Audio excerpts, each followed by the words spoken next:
What's up and what's going on, fellow Pantheon streamers? We appreciate every single one of you guys being here with us this evening. I hope that I'm coming in clear and on the voice and clear in view of the screen. But missed last Thursday, hated that I missed here this Thursday. I haven't talked to these guys since I think last Thursday. Marcus, how have you been since last time I spoke with you? Doing good, man. Doing good. Ready to pop back in the chair with you gentlemen, get to some topics, talk about some things, some stuff. How you doing, Chill? Amazing. I'm trying to do like a daily stream. It is hard. It's difficult to think about a topic, but I've been managing. And then watching what's going on in the news, trying to keep up and learn about why exactly India did what they did to Pakistan. And very confused. World politics right now is a really a crapshoot. I don't think anything really makes sense. Except I like Chad, Mali, Niger, Burkina Faso, what they're doing and stepping up. Yeah, I approve of that. So it was a very canon week. No filler episodes in world politics. Yeah, he seems to be getting the attention of some certain Middle Easterners that don't belong in the Middle East. So we'll see how long that stands. Appreciate it, Michael Nemo and Brother Stark. Appreciate you.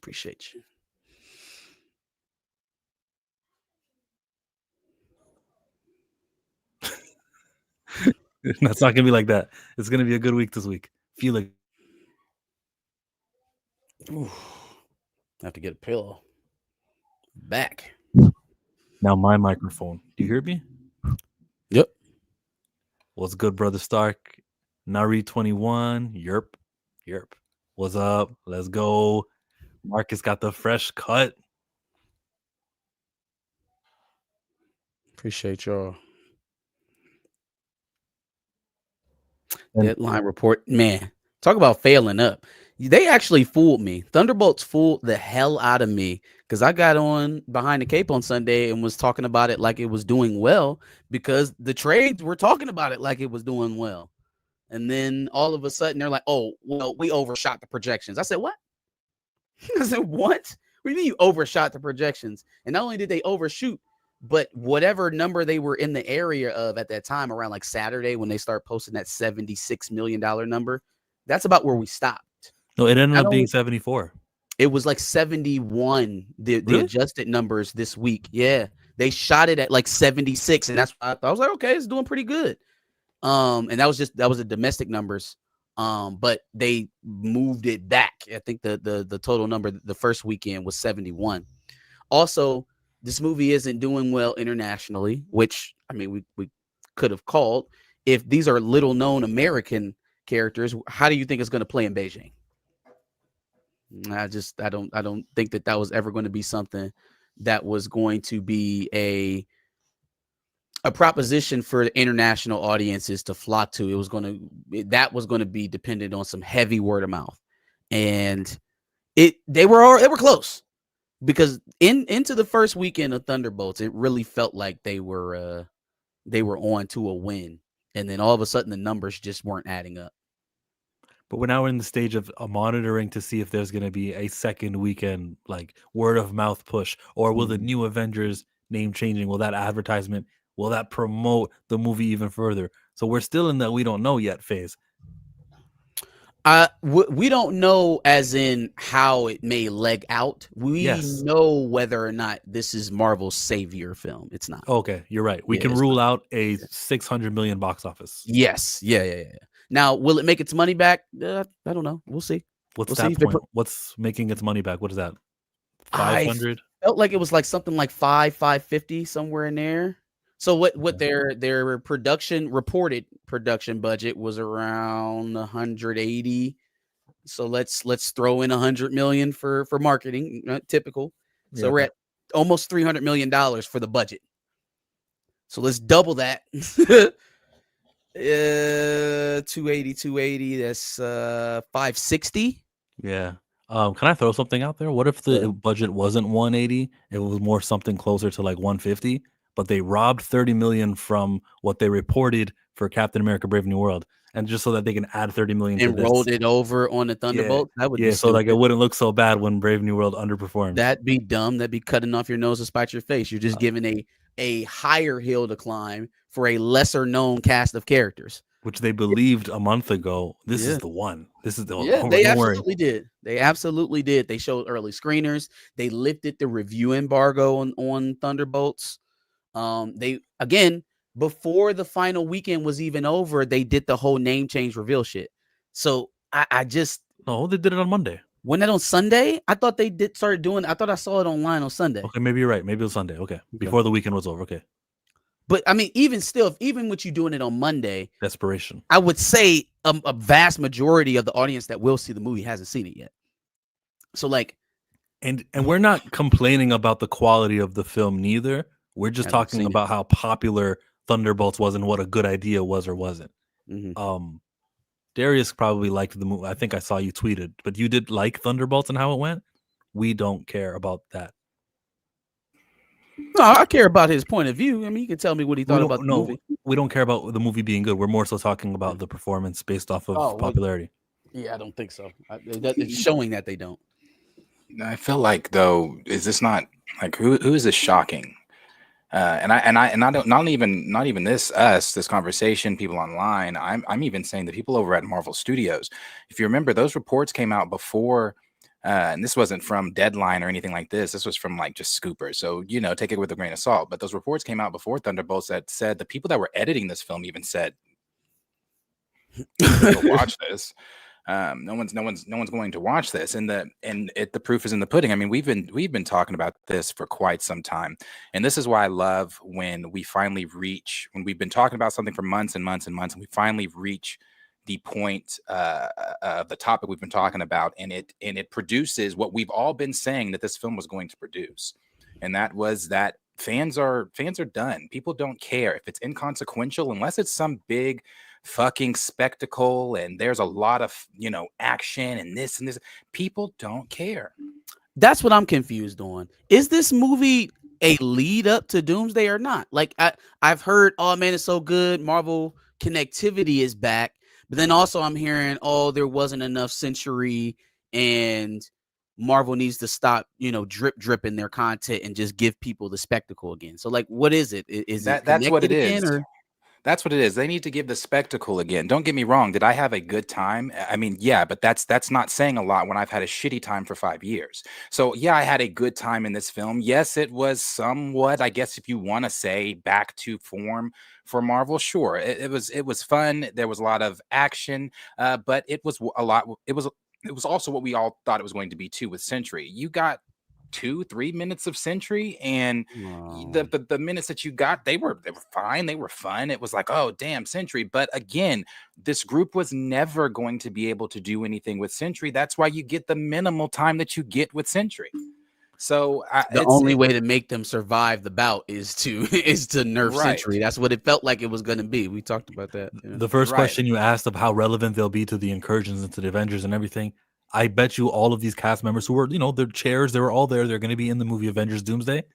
They're not Chris Hemsworth. They're not the Fantastic Four. They're not that relevant to the plot. They'll be in the movie, but I can't imagine anywhere in the top 5 of castings. I can't speak for casuals, obviously, because I don't know who's seen this film and who hasn't seen this film and things like that. But for me, I will say, even though I have my it is what it is, and it's too late, the hole they've dug and everything like that. I did have a genuinely good time in this film. I thought it was fun. I do want to see it again. But like and then that's what you were saying there about people caring about these characters. Again, I can't speak for everyone. Where I did not give a flying fuck about John Walker and Falcon Winter Soldier, you made me actually care about him and like him in this. Like he's funny. He's funny. I like him a lot. To me, he's one of the driving characters in the film. I mean, Yelena's Yelena. She's always been that way. I think that with, better writing, you see her, and I like her a lot more in her, out of all her MCU appearances. This is probably my favorite of hers. Her appearance in Black Widow was shit. Her appearance in, what was it, Hawkeye, was terrible too. So yeah, this it's not bad, but again, like you said, I don't know that anyone is going to. I'm still not, even though I had a good time with John Walker, I'm not going to Doomsday thinking, God, I cannot wait to see John Walker. Now, when he pops up, I'm like, hey, John Walker. But I'm not like, damn, these new Avengers are about to kick ass in Doomsday. Nah. Yeah, I don't. So also another thing that I feel like this confirms and really just continues to be very shitty for Anthony Mackie is I don't know what the after credit scene was, but it feels like it involved Sam in some way because they're saying now that his Avengers team, because we're doing Civil War 2 in a snapshot, right? His Avengers team has already been assembled. Where, fam? Where? We have had countless opportunities to show this Avengers team coming together. You had Thor: Love and Thunder. You had Wakanda Forever. You had Brave New World. You had Captain America: Brave New World. Where have you even shown a monicum of a team coming together? Like even just two characters meeting up and say, "Hey, we should." Oh, you know what? I take that back. Captain Marvel and Shang-Chi and Hulk. Yes, but Sam wasn't there. But Sam wasn't there. Yeah, he didn't know shit about that. So He didn't know nothing nothing was about planned. that. He didn't know nothing about that. This is what people are not going to like because I can't speak for everyone. I don't like this. According to the scoops, it's this team has been assembled off screen. If I'm taking it you have not seen Thunderbolts. Neither one of you, I'm taking it, have seen Thunderbolts. Absolutely not. Oh, you've seen it. Okay. Well, I'm not going to spoil the post-credit scene for anybody that hasn't seen it. I'm not going to spoil the post-credit scene, but I will say with the post-credit scene, it seemingly alludes to it being, I don't know if it's years, but sometime in the future, maybe months, I don't know, sometime in the future that they've been the new Avengers. The tower is completely redone opposed to what it was in the actual film when Val had it. So some time has passed. I don't know if how long they've been the Avengers.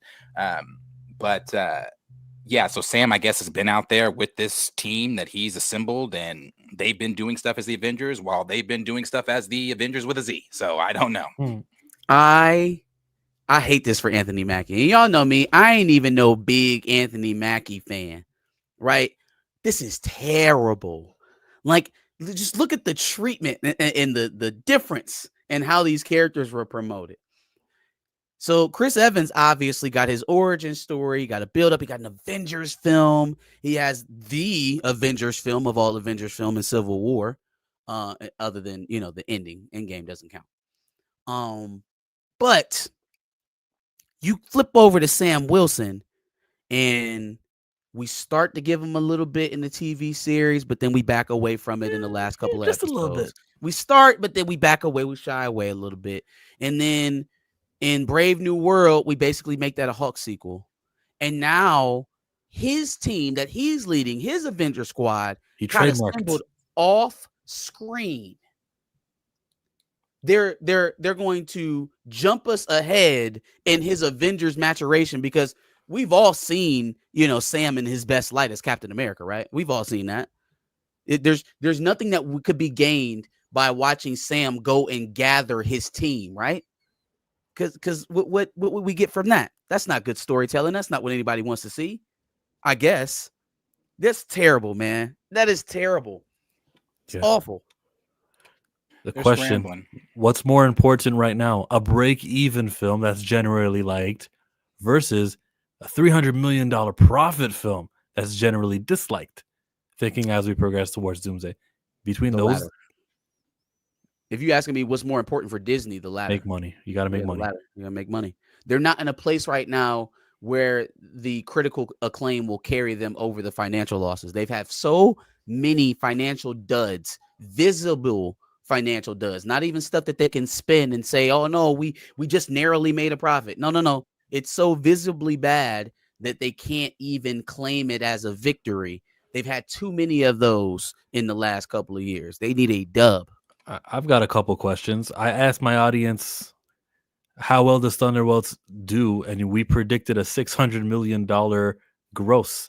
That was April 29, 3 days before the movie came out. Next question was, Brave New World debuted on February 14. How long of a gap between theatrical release and streaming release would be a healthy business decision? And you guys are all saying 90 days, which means next week.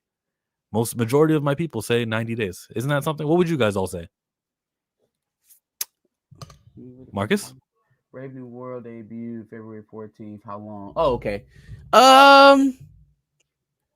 If we've got two movies that make sense to go together, I say 90 days feels good, right? That gives you enough time to see that first movie a couple times, maybe even catch it on digital before you go back out and see the new film. If Now, there's two if those movies films going ain't got together. nothing to do with each other, your guess is as good as mine. It doesn't matter because they're not asking you to have seen the film before to see the next one.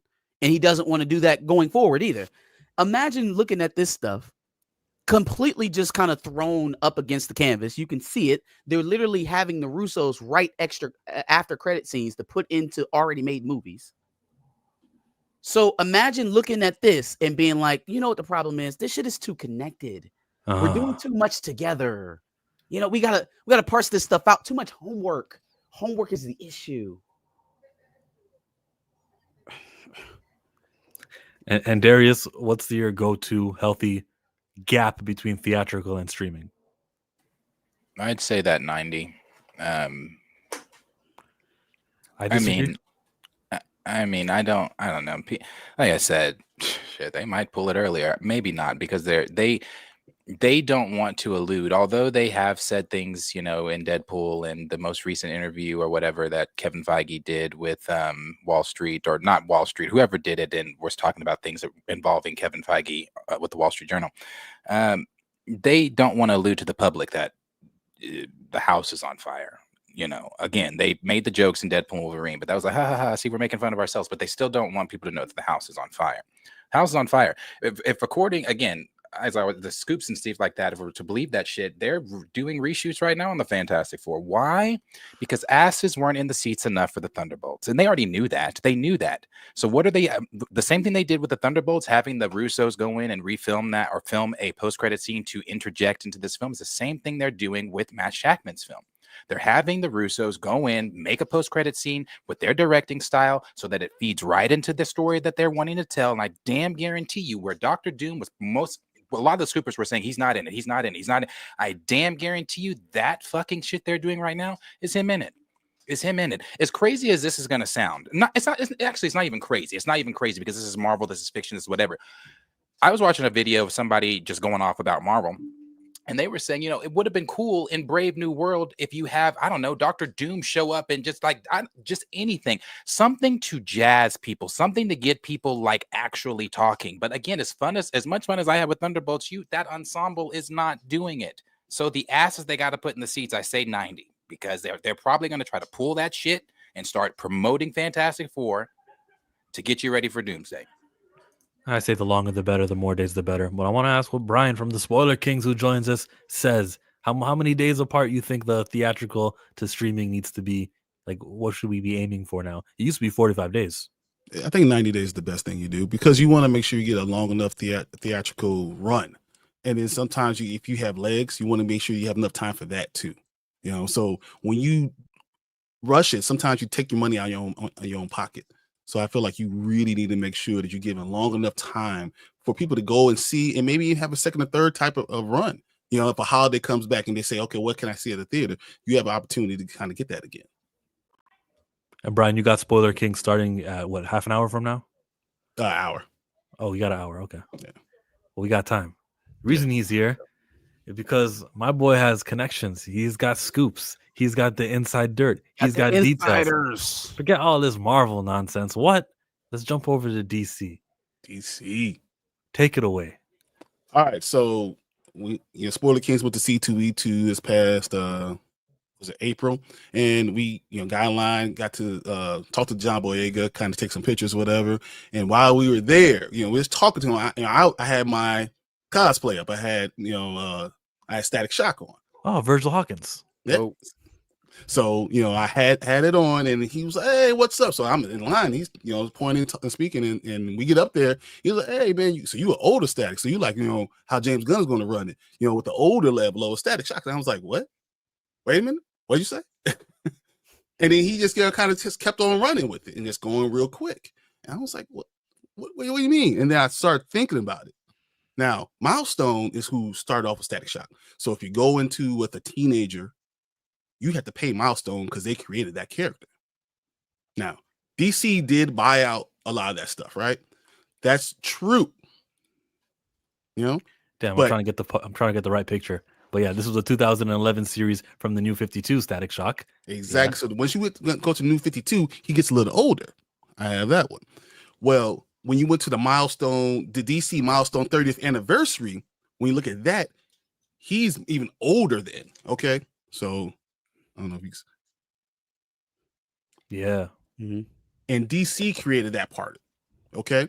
Okay. So now there's the Milestone that creates the character, but DC also owns a version of the Virgil Hawkins Static IP. And if they're going to put one in a movie and they want to worry about rights, they'll use the DC version.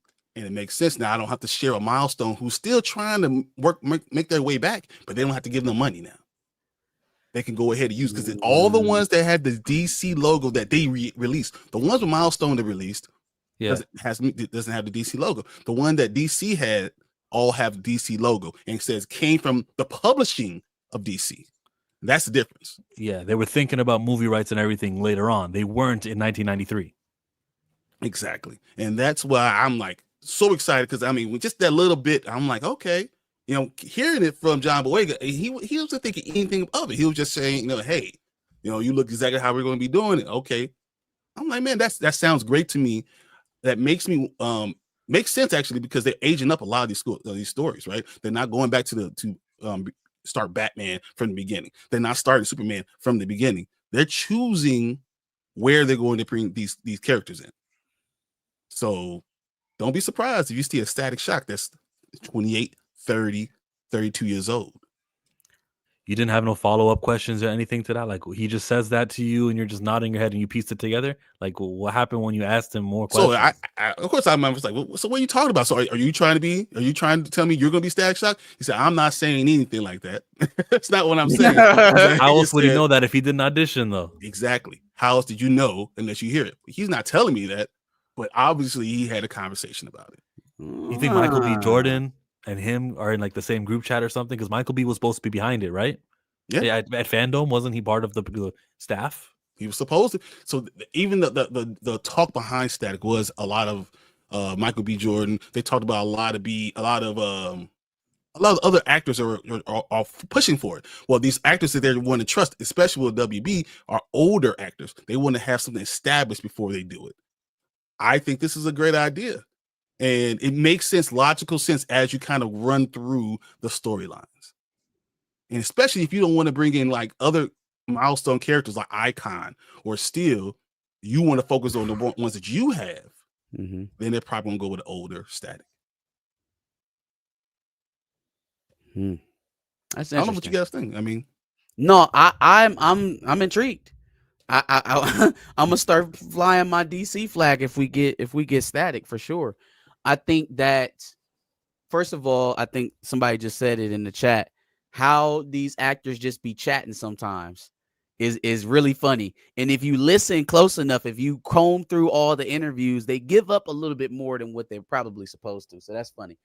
But so let's assume that Boyega is not in front of the camera, even if he's playing the older version. Let's say he's not the guy. Who do they get to play the older version of Static? that's interesting you say that, because you want someone who's a little bit more established, but that you at least recognizable. And then you want the dreads. You still want all those type of looks. Yeah. Right. So does anyone kind of add, have all those things into it? Good actor, eccentric, actually the visual aesthetic. Caleb is popping. I don't want to go straight to him though. Yeah, just take everyone who Miles Morales who aged out. You want it for that? That's what I'm not trying to do though. Like, I don't want to just take all the Miles actors. But you don't have to. See, now you don't have to worry about him being 17, 18 years old. Yeah. Caleb is now 24, right? Yeah. If they're doing this movie, we're talking about 28 years old, right? They're doing this movie. We're talking about, So I'm just saying that it starts to make sense with him. He's strong enough of an actor, but that he could easily do that. Why can't I think of any actors with actual locks? I'm only envisioning Tyler Perry wigs right now. I'm like, actors with locks. Actors with locks. No, I don't think there are. I think that there's actors willing to commit though. I can see people going, all right, for the role, sure. I don't want to see Static in a wig. I just That's don't really even know. my biggest issue. My real question is, would you guys be okay if they had Static older and they skipped over his whole lock entrance? phase. See, I fought Marcus over this with Miles. Like, no, he's got to be young. And so it's the same thing. Like, I want Virgil Hawkins to be young. If it means though I get the character, it's something I'm willing to overlook. I'm still going to celebrate that it's Static Shock. It's Virgil Hawkins. I still like it. I think them putting him as an adult does give us a chance to see him in the Pantheon with the other bigs, right? It gives us a chance to see him shoulder off with the Superman, with the Batman, with the Flash. I feel what Chill is saying, because the further and further they get from an inception from a comic point, but we already got that though, right? Because we have the comics where he's a little bit older, but the further and further they get from the actual, the inflection point for some of these characters, the more out of whack they end up being, down the road. So it's kind of a give and take. I do like the aspect of him being able to be in feature films as an adult, as opposed to only child marketing if we're going young adult teenager, And it's too much. I feel like the Spider-Man part is too much, right? Yeah. So you don't want to continuously have that direct correlation with, this is our Spider-Man. You don't want that. You want him to have be his own character. We always talk about that. We want someone to be able to be, stand on their own, stand out on their own. Jill talks about, we got Green Lantern. He talks about Miles Morales. Sometimes you do want someone who can stand up on their own 2 feet and not be compared to someone else. And if you do Static older, you don't have to say he's just a ripoff of Black Lightning. He's just, all these other things that are there. I'm just saying, you look at Mr. Terrific, you don't have anything, you have no idea what's going on with him. They just threw him in there. There is no, hey, this is how he came here. They might be doing that with a lot of characters. They assume you already know who these are. I know good goddamn well y'all not talk. Oh, Cobra Kai. Never mind. My bad. I just seen Kai. I thought they were talking about Kai Cenat. I was like, absolutely not. I think that is what they're doing. I mean, well, we kind of know that is what they're doing. What you just said there about, just picking up with these characters, not doing origin stories. I mean, is that not? I feel like that's the theme with Superman. We're seeing so many superheroes that are already established. People already know who they are, and things like that. So I agree with what Marcus kind of took the words out of my mouth there about seeing him with some of the other guys, but older. The only time you really get to see something like that in an animated form, correct me if I'm wrong, is what the Batman Beyond when you see him older. Yeah. So I wouldn't mind it at all. I still kind of agree with Chill though too. I would like to see young Static, but I would like to also see how he fits in older with the current established universe that they've got in, and the heroes and things like that. So I'm not against it. What exactly is the age of Static in the 2011 comics? He's like 24. He's not as old, but I'm saying, so the 30th anniversary, he's more like 32. Yeah. Okay. So the Static Shock was the one, the DC 52. He's more like 24, 25. He's out. He's a little bit older. He's out of college and stuff, that type of thing. Yeah, it's imperfect, but it's like Static's on the movie screens. How am I not going to celebrate it? Yeah, and we had him when he was younger with those cartoons. They went 4 seasons. Let's see this character grow up. It's not that bad. It's well, what are you going to do with the character now? I don't know. So we have an entire Bat family come in, right? So I'm just saying, so we're gonna get an older Batman. Yeah. So we're gonna get Damian. We're going to get. I'm just saying that. What if you get Nightwing? What if Nightwing is part of this universe that he's having? I would feel like he has really only makes sense for him to be. How did we get to Damian? Yeah, I was gonna say, how do you get to Damian without Dick hasn't existed? Dick's, but that's so they can be doing a lot of fast forward. So maybe we do get to like that Batman Beyond type of feel a little bit further within along. 2 or 3 movies. Yeah, he could be old man Bruce. Yeah. When John Boyega said this to you, who was within earshot? Was it like a secret? Or were you guys? He was just talking. Enough? So like it was me, Tank, Brandon well up here. His publicist was right there. The girl who's his secretary, whatever, was right there. Like all of them were right there in front of us. Like it wasn't like, me on the side, like listening or whispering nothing. He was just talking. We just volunteered it. Yeah, we were just talking. I was talking about DC characters. We could talk about. I was like, I love to see Jonathan Majors as Icon. We were just talking, and that's when he said that. And I was like, but I had the static cosplay, so it wasn't like it wasn't come out of nowhere. It wasn't just he saying anything. I had the stuff on. What is his reaction to Icon? Does he know who Icon is? Yeah, Boyega knew all of it. Okay. He knew all of it. I don't know if he's keeping up for a certain reason or what, but he was just a regular guy. Like he would fit right now on this panel. Look at him. He was cool. Nice. So he didn't scoff at Jonathan Majors like that's a bunny hopper, because I remember him saying something about, the woman who I date needs to be black, and he was like on Breakfast Club talking about it. She got to have melanin. So what did he think about Jonathan Majors when you brought that up? He just said, I think they're going to go towards Static Shock and it's going to be like that. That's the only thing he said about it. It wasn't this. I'm not going to say we had this long conversation. It was just one of those things that just came and perked my ears. I was like, what? You must not know. This is what I think about all the time. Well, how did the conversation come to an end? I mean, he dapped me up, and say, all right, I'll see you later. I was like, hey, see you later. That was it. So should have pried in for some deep. You should have pried in. You should have overstayed your welcome until we got more digging out of it. I just would have got escorted off. Yes, Jill would have got escorted. All right, that's done enough. it for Pantheon. I just wanted him to be able to feel like we're having a conversation and he could feel free. Yeah, keep talking. Yeah, keep talking. Hey, I'm not interviewing you. I'm not talking to you about stuff. I just want to make sure you tell me what you were talking about. I love this, so let's talk about this. Solid. Nice. So it was cool. I definitely enjoyed it. I appreciate him being so open and giving us. I mean, probably talked to him for 2 or 3 minutes. I mean, that was pretty awesome of him. He didn't have. Oh, we talked main actors. We talked lead actors a little bit. What about directors? Who would we want to shoot this movie? Technically, Michael B. Jordan, Creed 3, right? He could. Yeah. He could play the dad also. Y'all, this is probably going to come as a surprise for this panel, but I think this is one that falls right in Ryan Coogler's wheelhouse. He has to write a dad in this case. He has to write a nuclear family that survives. And then all the rest of it is just going to fall right into place to what he already does. I think this would be a very suitable project for Ryan. Also, if we're going to go more action-packed and less kiddie, Antoine Fuqua. Did he do The Harder They Fall? Fuqua was good. Say what? That's a good one. He did The Harder They Fall, is that what you're saying? Yeah. I don't think The Harder They Fall. He does the Equalizers with Denzel. Okay. Yeah, it works. Antoine Fuqua would be very good if they're going more adult. Who's got experience with special effects and things of that nature? Because Cord Jefferson, I haven't seen it yet.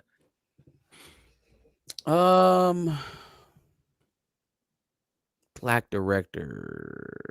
I mean, Pumali said he's going to delete the family. No, the mother survives in the new 50. He's going to delete the family. It's going somehow. He gonna find a way, right? Retcon it. So Sonic was raised by his brother, right? No, exactly. Some type of black trauma is going to come out no matter what. The father has to die somehow. These two will not do it because their Batgirl movie got deleted. They don't trust DC. Okay, they would never come back. What about someone like Regina King? Okay, I just saw her name on Forever on Netflix. And I know she's got experience with think what she did with the Watchmen. I mean, she's done a lot of different things. So I wouldn't be surprised, someone that you can trust that's really good at some other stuff. That name could bring different things to you. Yes, she can sit on the couch a lot for.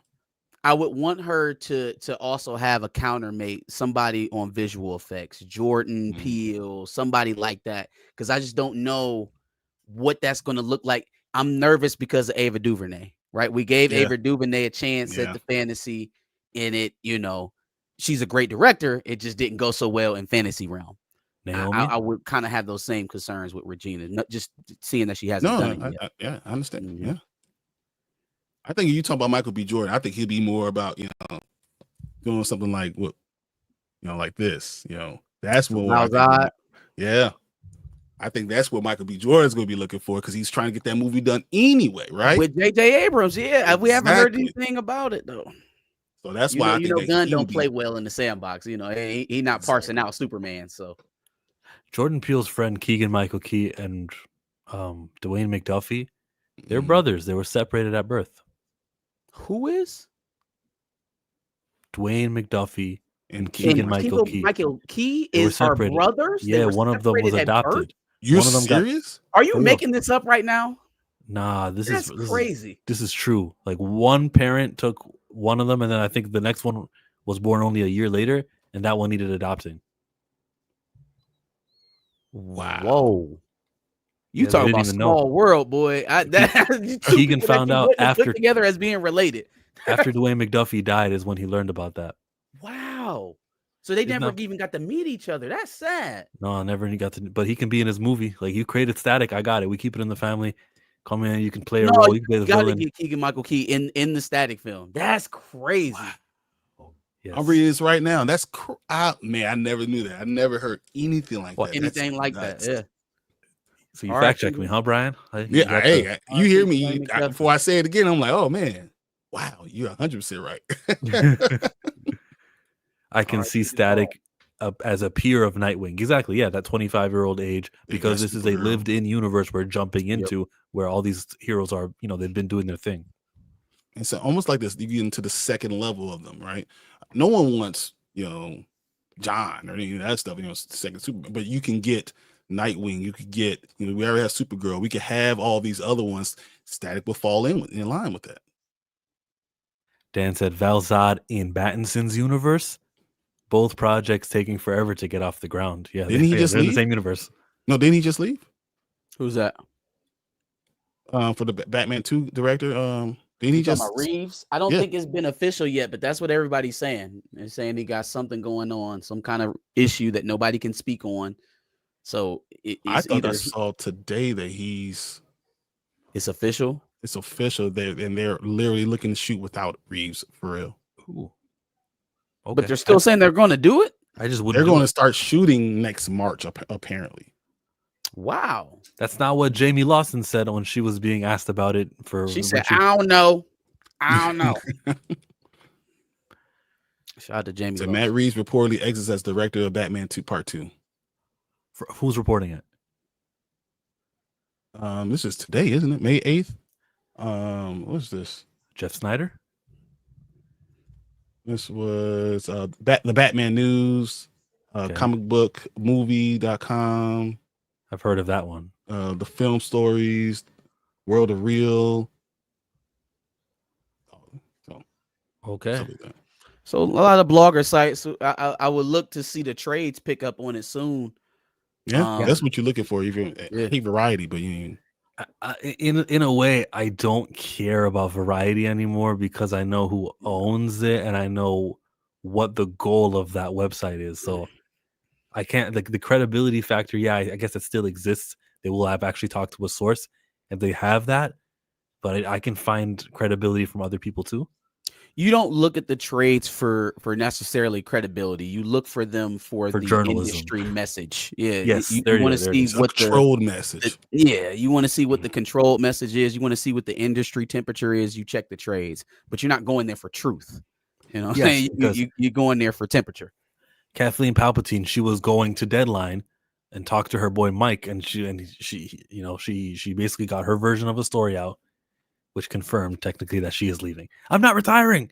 Yeah, you're not retiring, but you're stepping I'm down. just President. slowly planning my successor while putting a target date on my departure, but That's- not retiring. No.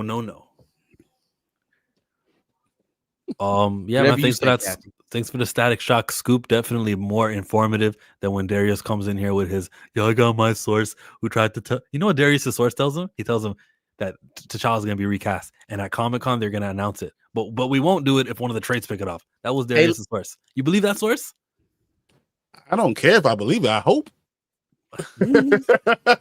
Hey man, look at where we at, right? The I don't think the replacements are doing it anymore. If there's ever a canary in the coal mine moment for you to avert and go the other way, It's you marching out probably the best, or according to them, the best film you've made in years, the most critically acclaimed film you've made in years, and nobody gives a shit.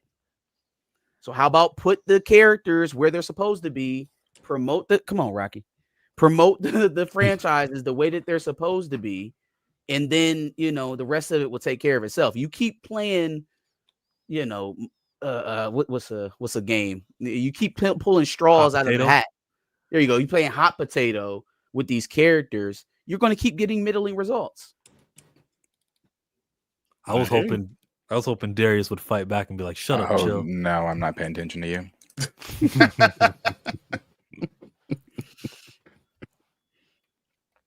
I mean, what do you guys think that that's true, that they're talking about the recast has been offered to someone who's currently already played a superhero character? If it's true, then the who of the whole T'Challa of it is still in flux. Oh yeah, will they play T'Challa's son, T'Challa's granddad, T'Challa? I don't think the universe that has been decided yet, if it's even been offered. I always think that it's probably going to be little TJ aged up for no reason. For no reason, not you could just keep it as T'Challa, but because they don't want to admit they're wrong, they will try to give you the actor that you want, but F up the story. And so and then change the story, right? Because they'll say that T'Challa raised him and he still was born in Wakanda. Oh, that's why they need a multiversal aged up version. Because they could change the entire narrative, right?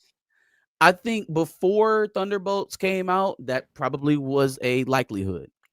I think that there are investors who are nervous now because they've been sold a lot on this whole Doom, Fantastic Four, Secret Wars lead up, right? And we ain't got but one film until that stuff is supposed to be kicking off.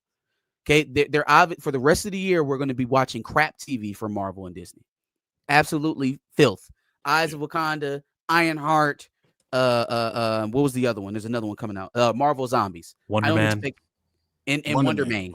And Wonder Man. Yep. I don't expect any of those to hit. I don't expect any of those to pop. So Daredevil didn't hit. If Daredevil didn't hit, what chance did any of those shows have? Yeah. So those results on the small screen, the middling results they've been getting from the silver screen, people are going to start to question this whole grand turnaround idea like I've been doing for months. And it's not going to be so comfortable for people to take these wild swings with the IP. It's just not. You're going to walk into these rooms and they're going to be like, we doing what now? Okay, now the bill is coming due. The bill is coming due. It's pretty due. Hey, we got a super chat. What it do?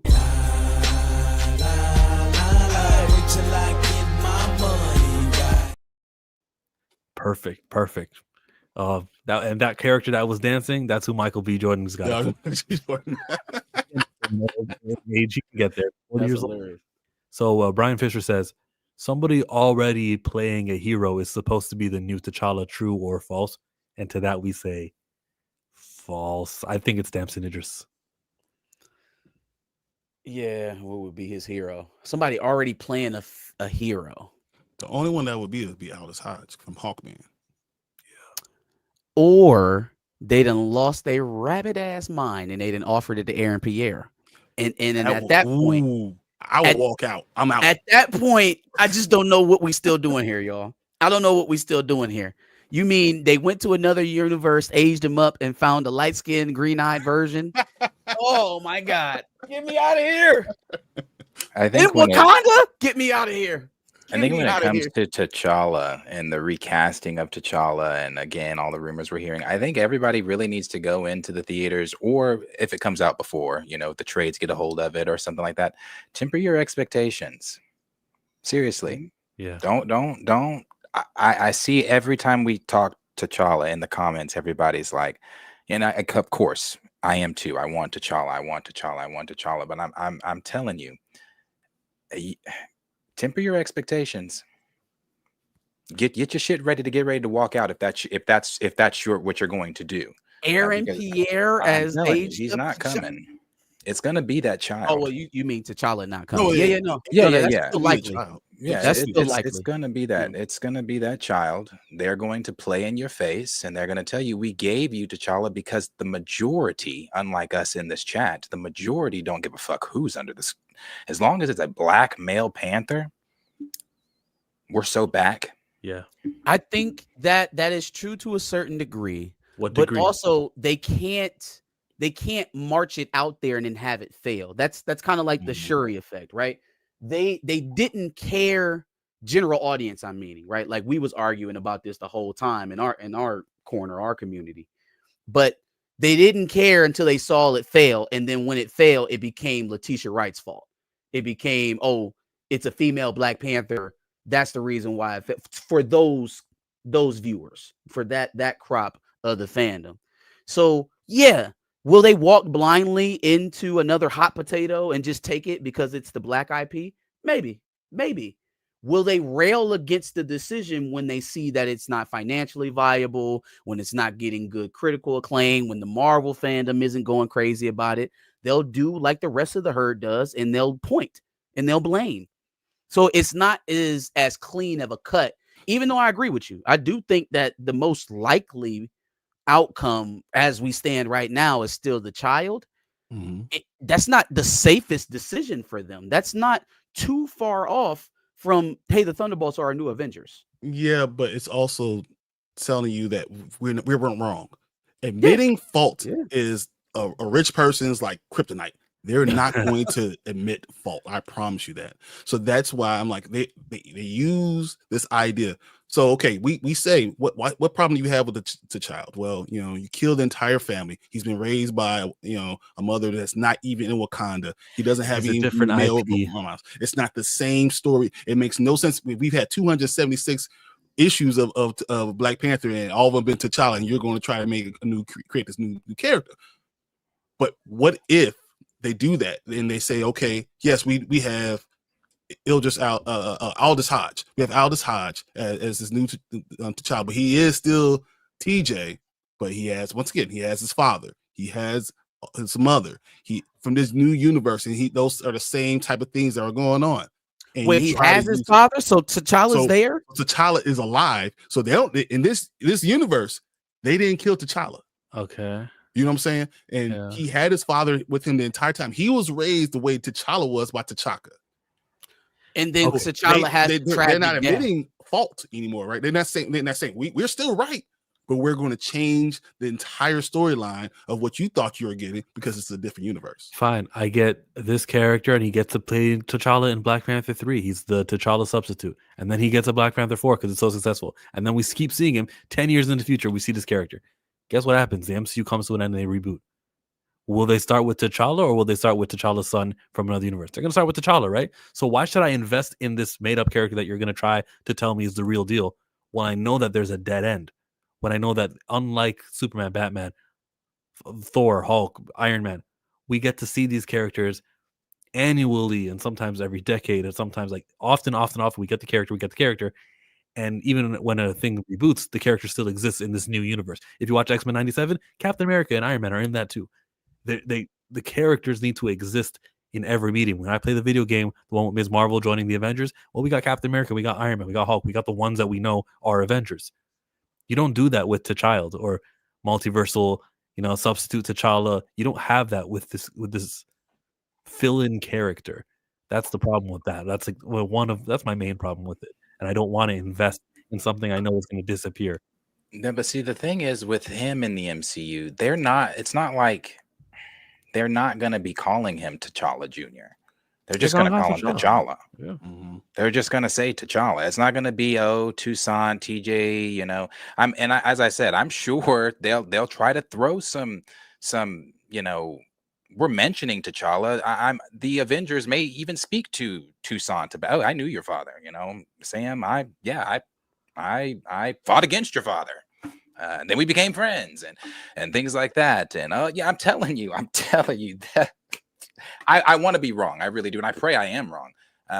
That's why I cannot wait, bro. I hope the trades get it. I hope somebody gets it. I hope whoever the actor is seen on set or something, so this debate can be put to rest. I need to know. I just want to know. What are you doing? What are you doing? I just want to know. Two things. I'll go ahead and I'll stamp my position on this now.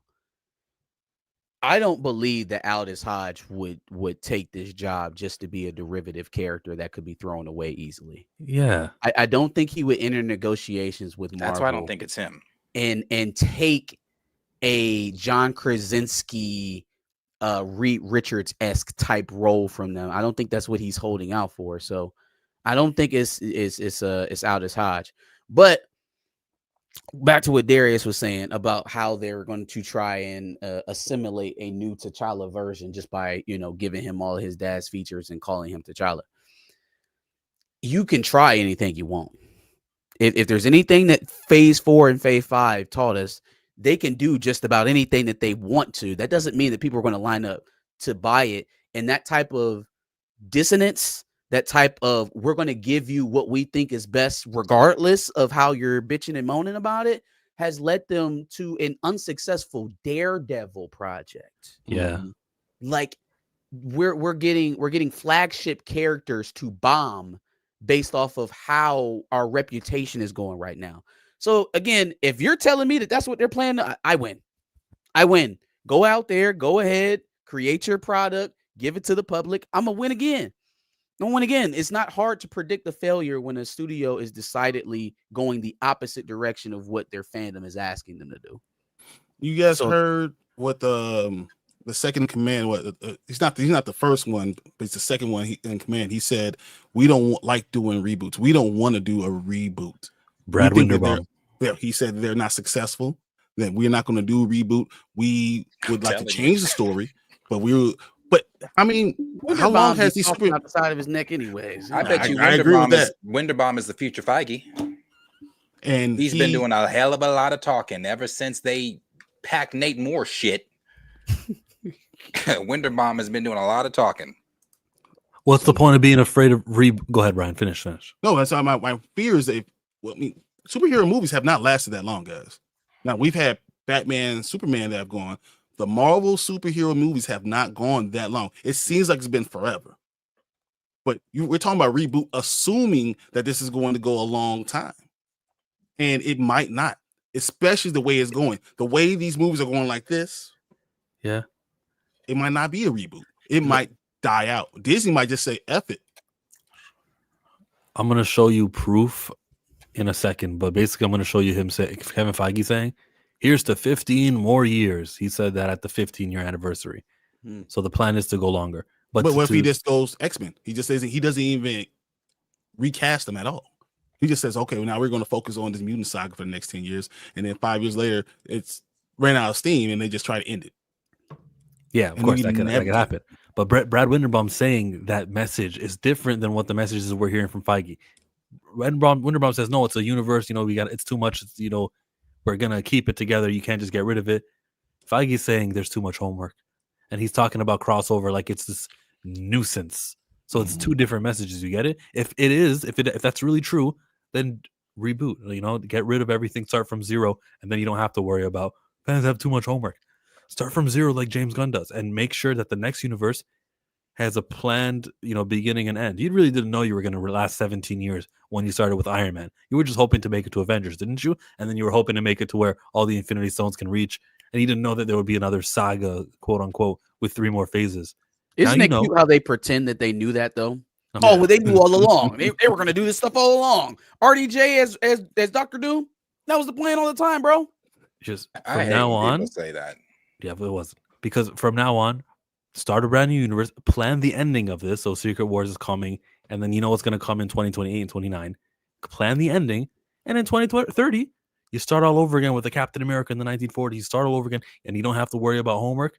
We can have T'Challa back. We can cast actors who are willing to sign long-term deals and won't have the whole negotiation problem that I view as the hugest problem in Marvel. Yes, I do. So Zena's bringing up what you were just getting ready to get to about the contracts, and I think when the contracts end, 2029, 2030, yeah, burn everyone who's got a date on their contract. Well, that's the thing. I think most of the people that either got a movie or a TV show, that was like the final piece of their original Marvel. I think the reason why Hawkeye happened And the reason why they were able to come back and offer Jeremy Renner half is because once they shot Hawkeye season 1, that had sufficed his original long-term Marvel deal. It satisfied it. Yeah. So now we can renegotiate at what that shit actually netted. I think if they had their druthers about it, even if they were going to go with another Captain America, maybe they don't go with Mackie because they had to, only because that was probably part of his contract. If you hit certain metrics, if you're in this movie and it performs well, you'll end up getting a series or some sort of special project. And that's how we get Falcon and Winter Soldier. So they have done the model of keeping these actors locked down. That's what built the first 3 phases of Marvel. I think where they've gone wrong is the transition into from Endgame on, right? That's where the plan kind of fell apart. And it showed that they didn't really have one because there was none. Yeah, because there was none. But that goes back. That goes to the Wall Street Journal article that just came out. That goes way back to Joanna Robinson. That goes way back to the shit we were hearing about Eternals behind the scenes. That goes way back to shit about She-Hulk behind the scenes. Feige, as much as I do put shit on Feige, but I have never been one to sit and say that the entire phase is his fault. He was spread thin, where he was able to go and give his critiques, where he was able to go and put his stamp on things. He was not able to. You can make the face all you want to. Well, he killed Kang with ants. That was his plan. He made you can't put that on Feige. That was Jeff Loveness. It was a director's choice. That was Jeff Loveness. The problem with Feige is that he lost control. I think he was tired. I wouldn't even say he lost control. Letting them do stuff. I'm not to cut you off, Brian. I mean, we really have to look at it. We look at what Joanna said. You look at what Wall Street Journal just said. You look at the things we heard about. I ain't listening to Wall Street Journal's Marvel Scoop. That's fine. Joanna Robinson, that's the book that you really pay attention to, the Reign of Marvel. What she was saying, and there was the same things, that Kevin Feige was spread thin, where, we heard about the stuff behind the scenes with Chloe Zhao, about how he did not want certain things. And the studio, this was the JPEG era, told Kevin Feige, back the fuck up, let her do what she wants to do. Marvel's first fail. JPEG came in and put all those middle managers in and took all that power away from Feige, too.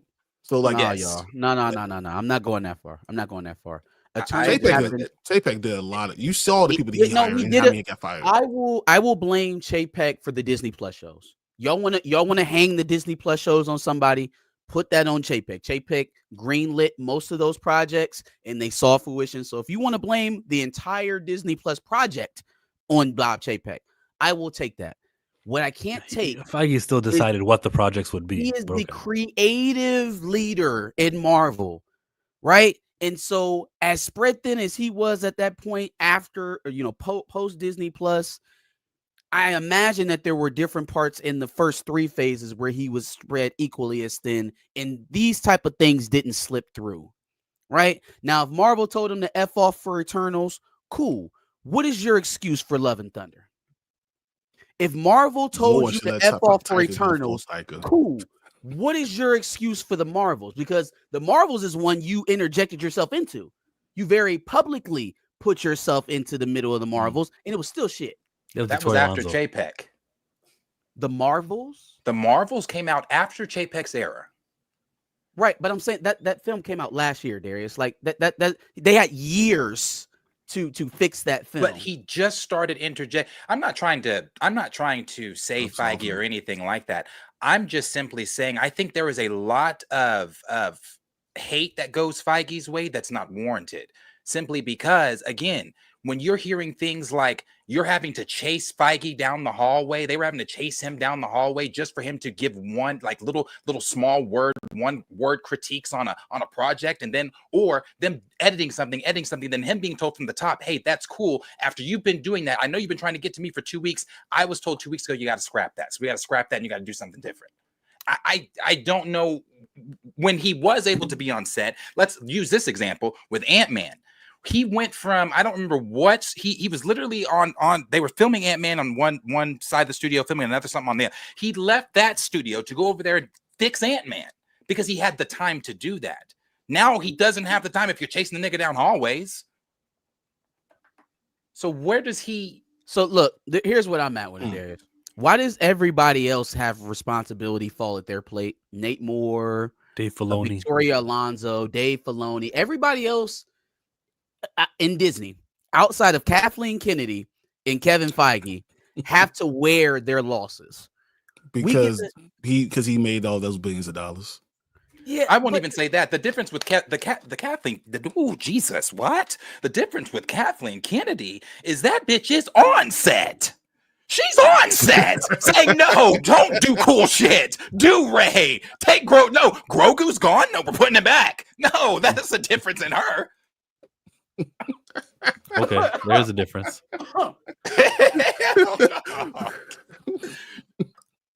He literally killed one of the. No, I'm not going into Star Wars. No. Yeah, no. Oh my God! I'm just saying, but Dave Filoni is juggling a lot. Filoni is in a creative capacity, and he's running things. And I like some of the Tales of Underworld stuff he did, and we know he's got so much more things planned. He seems to be able to juggle all of these great new projects. We're very optimistic about Ahsoka, so there are people who can do it, and Kevin Feige isn't able to do it, and he deserves to take the L. And he's running out of L's he can take with me. I think that how Fantastic Four, he decided to make this movie 6 years after he attained the rights to it.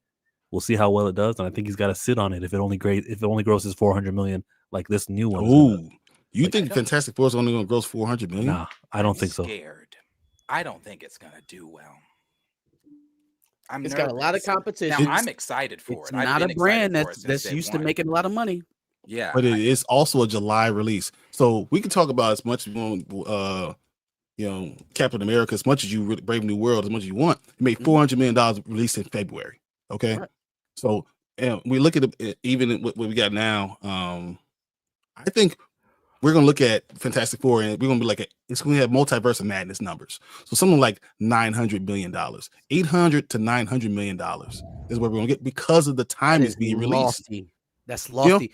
But Brave New World made $410 million, and this Fantastic Four is going to have international numbers. So it's not just what you think about domestically; it's international, and that's why I'm saying that it might only do $400 million domestically. We got to see how Superman 500 international. So that's what I was getting ready to say. The fact that it's releasing in July is a gift and a curse. Yes, that's a good month for movies. Sure, it's also smack dab in the middle of Superman and Jurassic Park, so it's going to lose a little bit of steam based off of competition alone. Now, if it ends up being the king out of those two, it's a little unlikely, especially on the Jurassic Park side. No, Jurassic Park's making a bill. Done. It's easy, right? So done. If you think about it going up against that, plus what is Superman going to do? Is Superman going to be what the current tenor of Superman fans think it's going to be? If it's positive, I don't really see that losing to a Fantastic Four. Again, I think it Fantastic will. I don't. Four, if Superman makes $500 million, if Superman makes that $500, it's a success. Mm-hmm. With that universe, DC is totally split right now. It is totally split. They still have all those factions right now. There's no way Superman is going to make this big movie. I think Fantastic Four easily beats Superman. What's the next point I was getting ready to make is that another reason why Captain America Brave New World even got to $400 million because that is the fourth Captain America movie. All of those movies have made money. Now, what about Fantastic Four? What's the most successful Fantastic Four movie ever made? And what did it make? Actually, probably Rise of Silver Surfer. Wasn't 500 million. Wasn't 800 million. Wasn't 900 million. It also wasn't in the time of the superhero. I will say that too. If it makes us feel better, but it's not. It's still not in the realm of what we're expecting this film to do in July. I agree with what Brian said there. When he said it also wasn't in this. Not. I mean, it's a tough.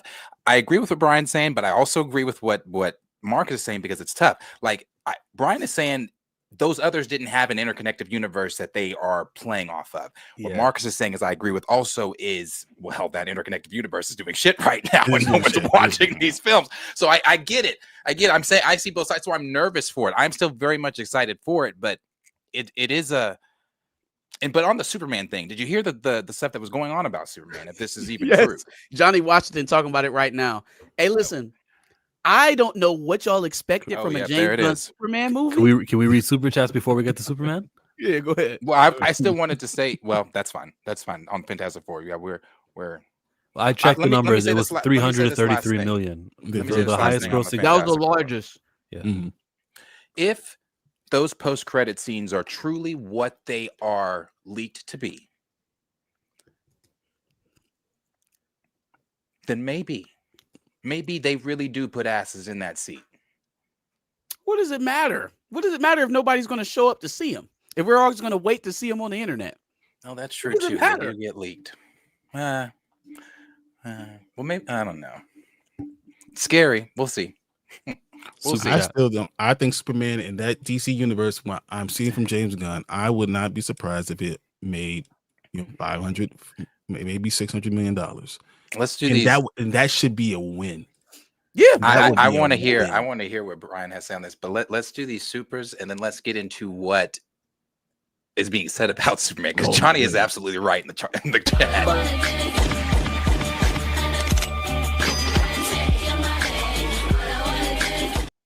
Issue with the $2. Why are they forcing Yelena on us? She ain't Nat, and Sam isn't Cap, and Shuri is.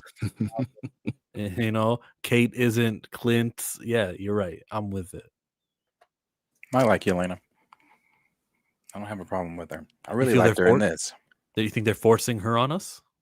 I don't feel like they're forcing Yelena on us. We've seen her in 3 projects. We've seen her in Thunderbolts, Black Widow, which was way back when the crack started showing, and a non-memorable TV show.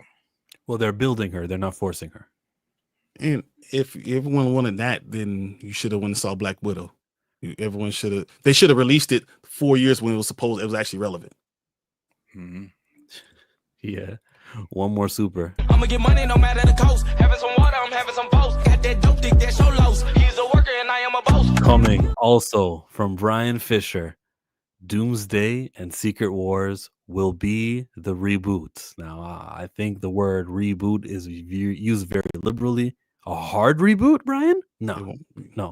And if it's like a refresh, or some people who were dead will be alive now, if that's what you mean, yeah, sure. By that, That's what it is. All it is bringing motherfuckers into your universe that are not currently here. Yep. The X-Men, the Fantastic Four, any other ones that they currently aren't using that they might want to bring in, and then whatever this new constructed world is going to be.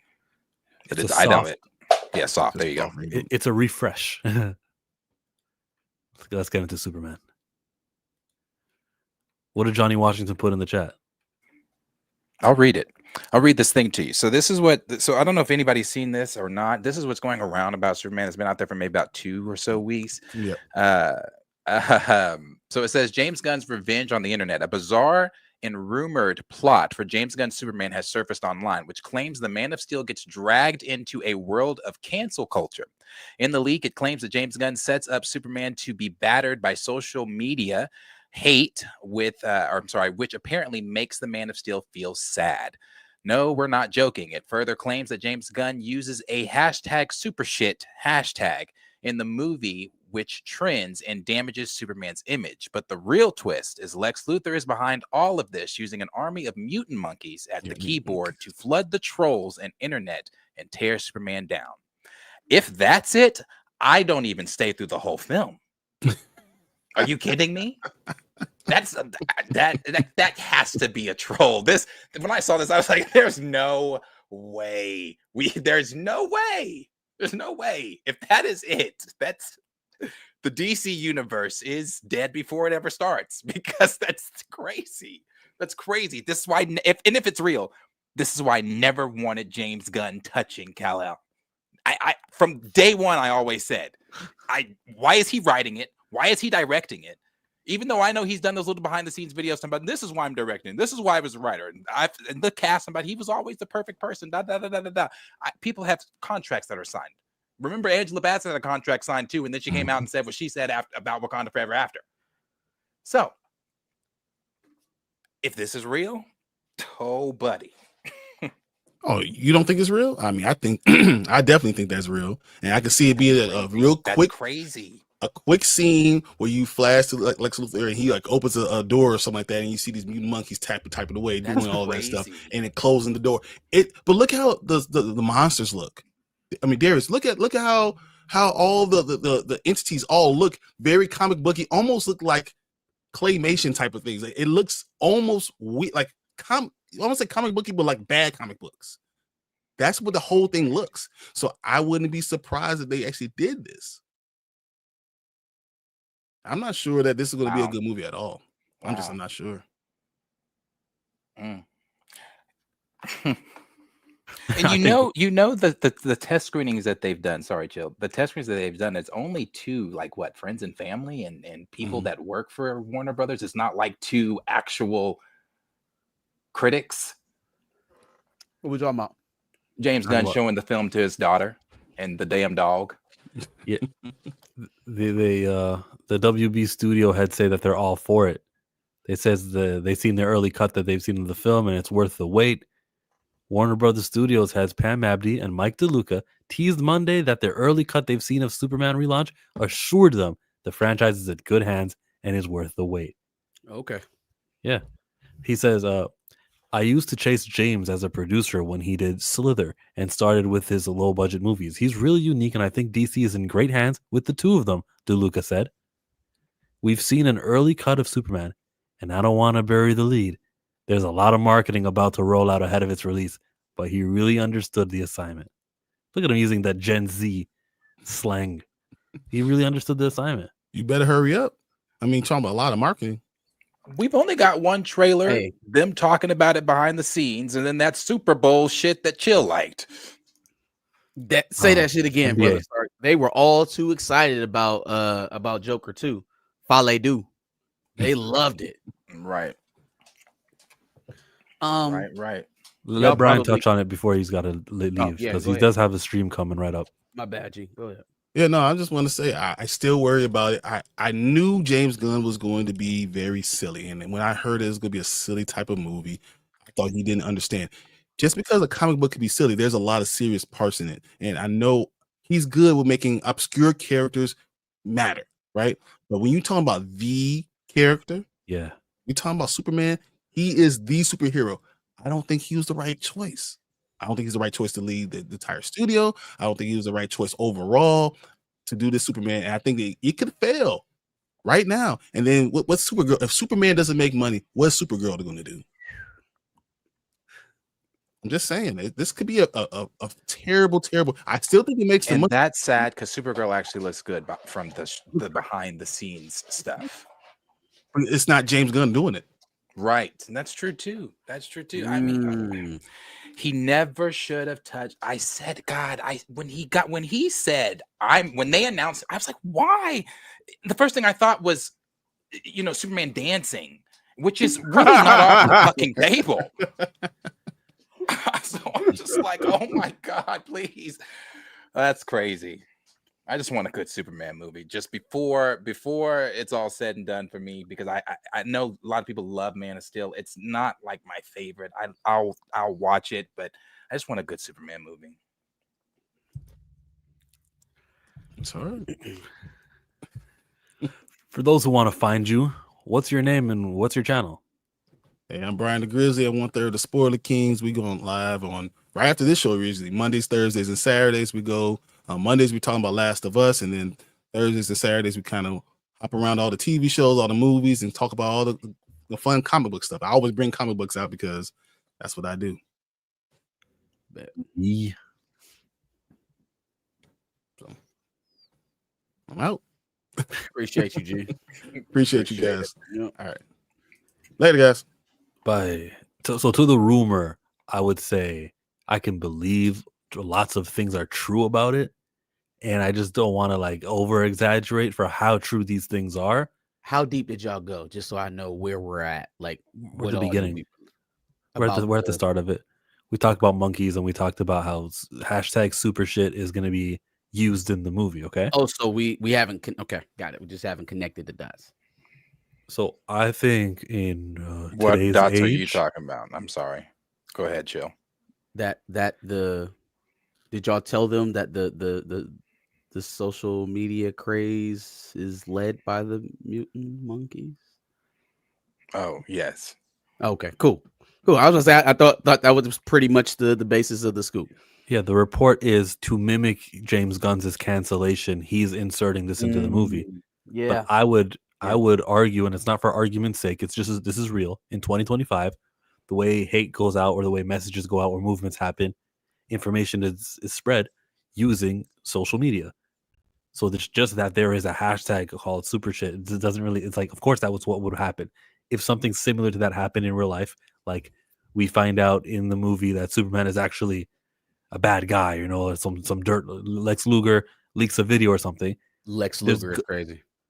Lex Luger, Luthor. My mistake. Sorry. Lex Luger is the producer. If one of the Superman villains, they want to sabotage him, people would take to social media to say, yeah, this guy's no good, and having the mutant monkeys and the fake people who are bots, that happens in real life. Though they're not monkeys, but still they use real people. Would you prefer him to use agents from a military, from the skin I'd cancer rather the capital plot of the the film not be, Not hey, involve let's bully social Superman media and online. canceling at all. Fine, Yeah. and I agree with that. It shouldn't be the plot of the film. So I hope that this is just greatly exaggerated, and this is a moment in the film, and the whole film doesn't have to do with these mutant monkeys and Superman's reputation. And what was it, that the words were harming him? I hope not. So No, it go ahead, makes Derek. him sad. Makes him That's sad. all I was going to Yeah, say. makes It him just sad. makes him sad. Sure, that's not so bad. It's bad because of why he's putting it in there to represent his own cancellation. Why are we reminding people about that shit that you said about kids on Twitter, 10 plus years ago? Why are you bringing it up? Like, it's not bad enough that one of the villains, Superman, will apparently have to fight in this film will be social media. That's not bad enough. But then you have to re-acknowledge your own social media cancellation and bring back that shit. If you want people to read them tweets again, James, then by all means, just put this in your film. But if you want to go on with your career and not ever have to speak about that on the red carpet again, maybe you shouldn't interject it into a Superman film. The second thing is, I think even with this, they're burying the lead, because the more shocking thing to me is not necessarily why the mutant monkeys are typing super shit. Well, yes, it is. It's why the mutant monkeys are typing super shit. It's why they got everybody to cancel Superman in the first place, that I think everyone else is going to be a lot more interested in when we get to that point, as opposed to the probably comical mutant monkeys spreading misinformation online. This can't be real. I mean, he's taking can't a be the lot of plot. swings. He's taking so many swings. That man, why that can't? It just He's doing a lot. He's doing a lot. It won't make the final cut. So I'm You can't put it curious. all. Am I overreacting? Because No, if you're not overreacting, if this is how it plays out, I'm with you. If this is how it plays out, because I'm just like this. I'm trying to wrap my head around a $20 IMAX ticket, popcorn, drink. We're already at 50 something, and I'm now sitting down for a film that was announced 3-4 years ago in a closet. Hashtag super shit.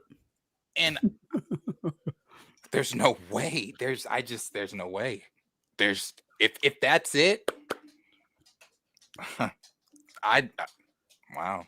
We should, if the movie's bad, we should start that hashtag up for real. Yeah, for real. Hashtag super shit. Oh, see, he was beating everyone to the punch. He's gonna Yeah. they're just promoting my movie. That's it.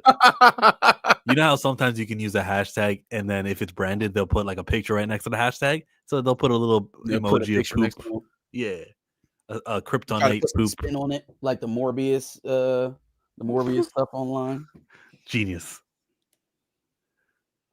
Yeah, man. We'll see, man. I think Superman is the wild card because we already have a history of what Fantastic Four movies are doing, this half century. Superman movies, we got Cavill. Roth was a flop. I think we pretty much know what the baseline is for that as well. But all of that is after Jurassic Park makes its billy. Like that's the most guaranteed thing out of all of this. Death taxes and Jurassic Park taking on a boatload of cash. Totally. Let's get to Michael Nemo's super chat.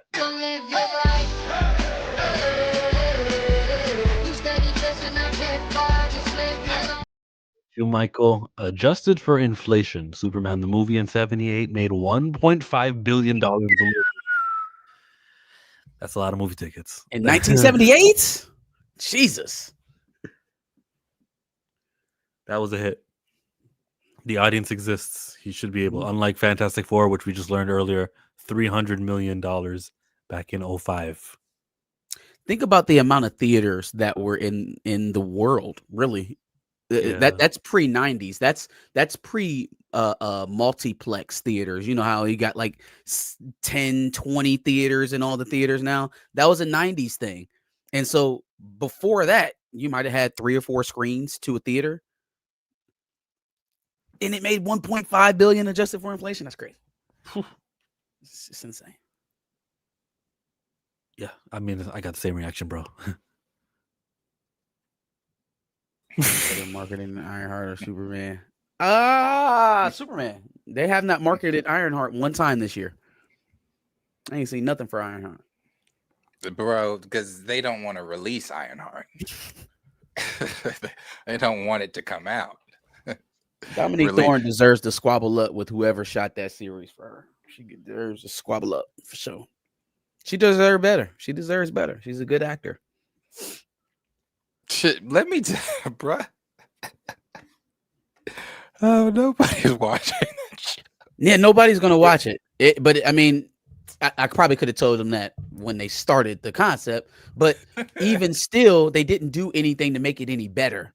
Riri ain't popped up in no movies. She wasn't in Daredevil randomly. Like, there's a million things you can do to make it more interesting, make people expect to see her. Yeah, Iron Turd. Now that shit just. It's not like it's not like I know people might say, "Yo, you guys are negative or you're down on it. You don't believe in it." They don't believe in it. They delayed it by 2 years. Nothing ongoing in Ironheart affects the rest of Marvel. It's not required viewing. It's not necessary. It's not a popular character. It's not someone that they have a season 2 planned for. It's just content for the sake of content because Chapeks and you know the Disney Plus required Marvel shows. Feige doesn't care about Disney Plus Marvel shows, and so he's like, "Yeah, I just do the thing. I put Mephisto in it, like everyone, all those fans wanted Mephisto and WandaVision. Yeah, Mephisto. Put Mephisto in Ironheart. Huh? That makes sense. Yeah, it's not like I don't care about it. It's more so like they don't care about it. Because if they cared about a black superhero, I'd be for it. But I've seen enough through comic books, through TV, and they just Riri not it.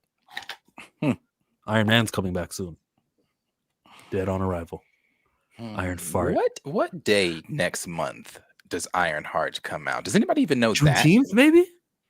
Does Marvel know? Have they They're marketed not locked that? enough to release Ironheart on Juneteenth. Don't question. That would be marketing. I'm just there has been nothing. June 24. There's been nothing from Domin. She hasn't said anything. She's not online. Like, hey, my show comes out next month. I haven't seen shit. Nothing. June 24. June 24th. 6 June episodes. 24th. And we don't even know if it's weekly or if they're dropping it all What, out. what would behoove them? Echo for sure. That'd behoove them. What would behoove them is to just drop them all at once, save themselves the embarrassment of week-to-week viewership, because that's not even happening. Yeah. So we're not about to play these Nelson number games. Right. Take it all. I think that's what's happening. That's why it's still to be announced, with the original release date is only the one that's confirmed. I think they're just going to do it. At least they can chart, with hours watched. They'll actually have some data, and people can say, like we can't laugh at it the way Andor's being laughed at, Daredevil being laughed at. Ironheart might chart. Chart where? I think if a show is good, people will come back and return to it. If a show is bad, you better just hope that you get the most amount of viewings the one time the person is willing to click on the remote and say, "Let's play Ironheart." You better just milk that, that viewership that you're going to get out of them. I'm all for dropping it. So let me be honest with you, and that's one of the problems too that Marvel has right now is in the midst of nobody watching the Thunderbolts and in the possibility of nobody really going to see the Fantastic Four, in between that and the next Avengers film, you've still got, they're still kicking you in the balls with the shit they're releasing on Disney Plus. That's what I'm saying, man. How is Fantastic Four ever going to make it out of this rut when so much of what's been released around it is terrible? It's terrible. And still got, movies are terrible, but the TV shows yes, are terrible. TV shows are Everything that Marvel terrible. does is terrible right now. We've still got with zombies, Eyes of Wakanda, Wonder Man, that I forget about every single time. Wonder Man, that I forget about every single time. X-Men 98. I'm not Is that including this that year? one. That's not this year, is it? It's next Maybe year. not. Yeah, they got to. Who else? Who was just talking about Ironheart? See, look, Ironheart. that quick. It's they've got some hills to climb. Everest. Everest. Hmm. That was on top of. It really just goes to the back of my mind that what they're actually doing with Fantastic Four is revitalizing that franchise. It can't be viewed as anything else. I don't think that they would spark it back up to go out there and make $330 million. They're tasked with revitalizing the first family of Marvel during the worst time of the MCU to date. That's what I'm it taking is. The under. I'm taking the under. I'm taking the under. More super chats. Let's go to Miles.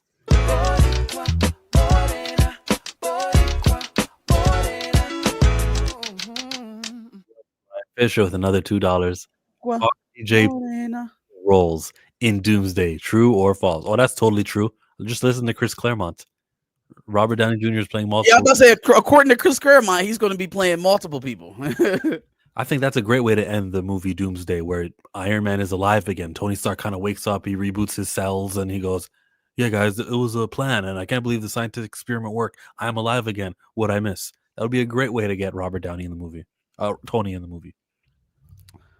Yeah, True. It'd be a slap in the face to some folks, but sure, let's just bring Tony Stark back to life. I'm gonna make Seems sure to right. ask Darius right when he returns, but he is gone for now. Let's jump into another planned, scheduled topic of this fine evening. There's a 10-year X-Men plan over at Marvel Studios that Kevin Feige said he's got. And I want to just ask, what exactly is the era of X-Men he's going to be taking from? Which comic books will he be adapting for 10 years? Because we have a couple 10-year X-Men plans that you can do. You could do House of X if you wanted to, and just show mutants living on Krakoa. I just wouldn't do it. I think that there's a part of House of X is that the villains are all living there too. Whoa, well, you can't do that unless you establish villains first, right? So maybe don't you just start off with a House of X, people living on Krakoa thing? I would go back in time, though. I would think about what movies already have happened and think about all the stories that we have seen and the villains we have seen. Try not to repeat any of those. Try not to do anything Phoenix related, but look towards like House of M. I mean, you got a Wanda Maximoff, right? You have Elizabeth Olsen. Make her say no more mutants, or change the words no more mutants. You know, have them living on the mansion with the big giant sentinels who are watching them because the ONE have been paid. So this is like the 2005-06 era. Have some of the new mutants, the Generation X mutants, Academy X mutants in their own TV show. Yearly, you can introduce new mutants every now and again. You can introduce new people to add to the roster, and one day they can make the team. You can have, when all the contracts run up, you can have that William Stryker blows up the school bus, which happens in like 07 maybe. You can do the Utopia.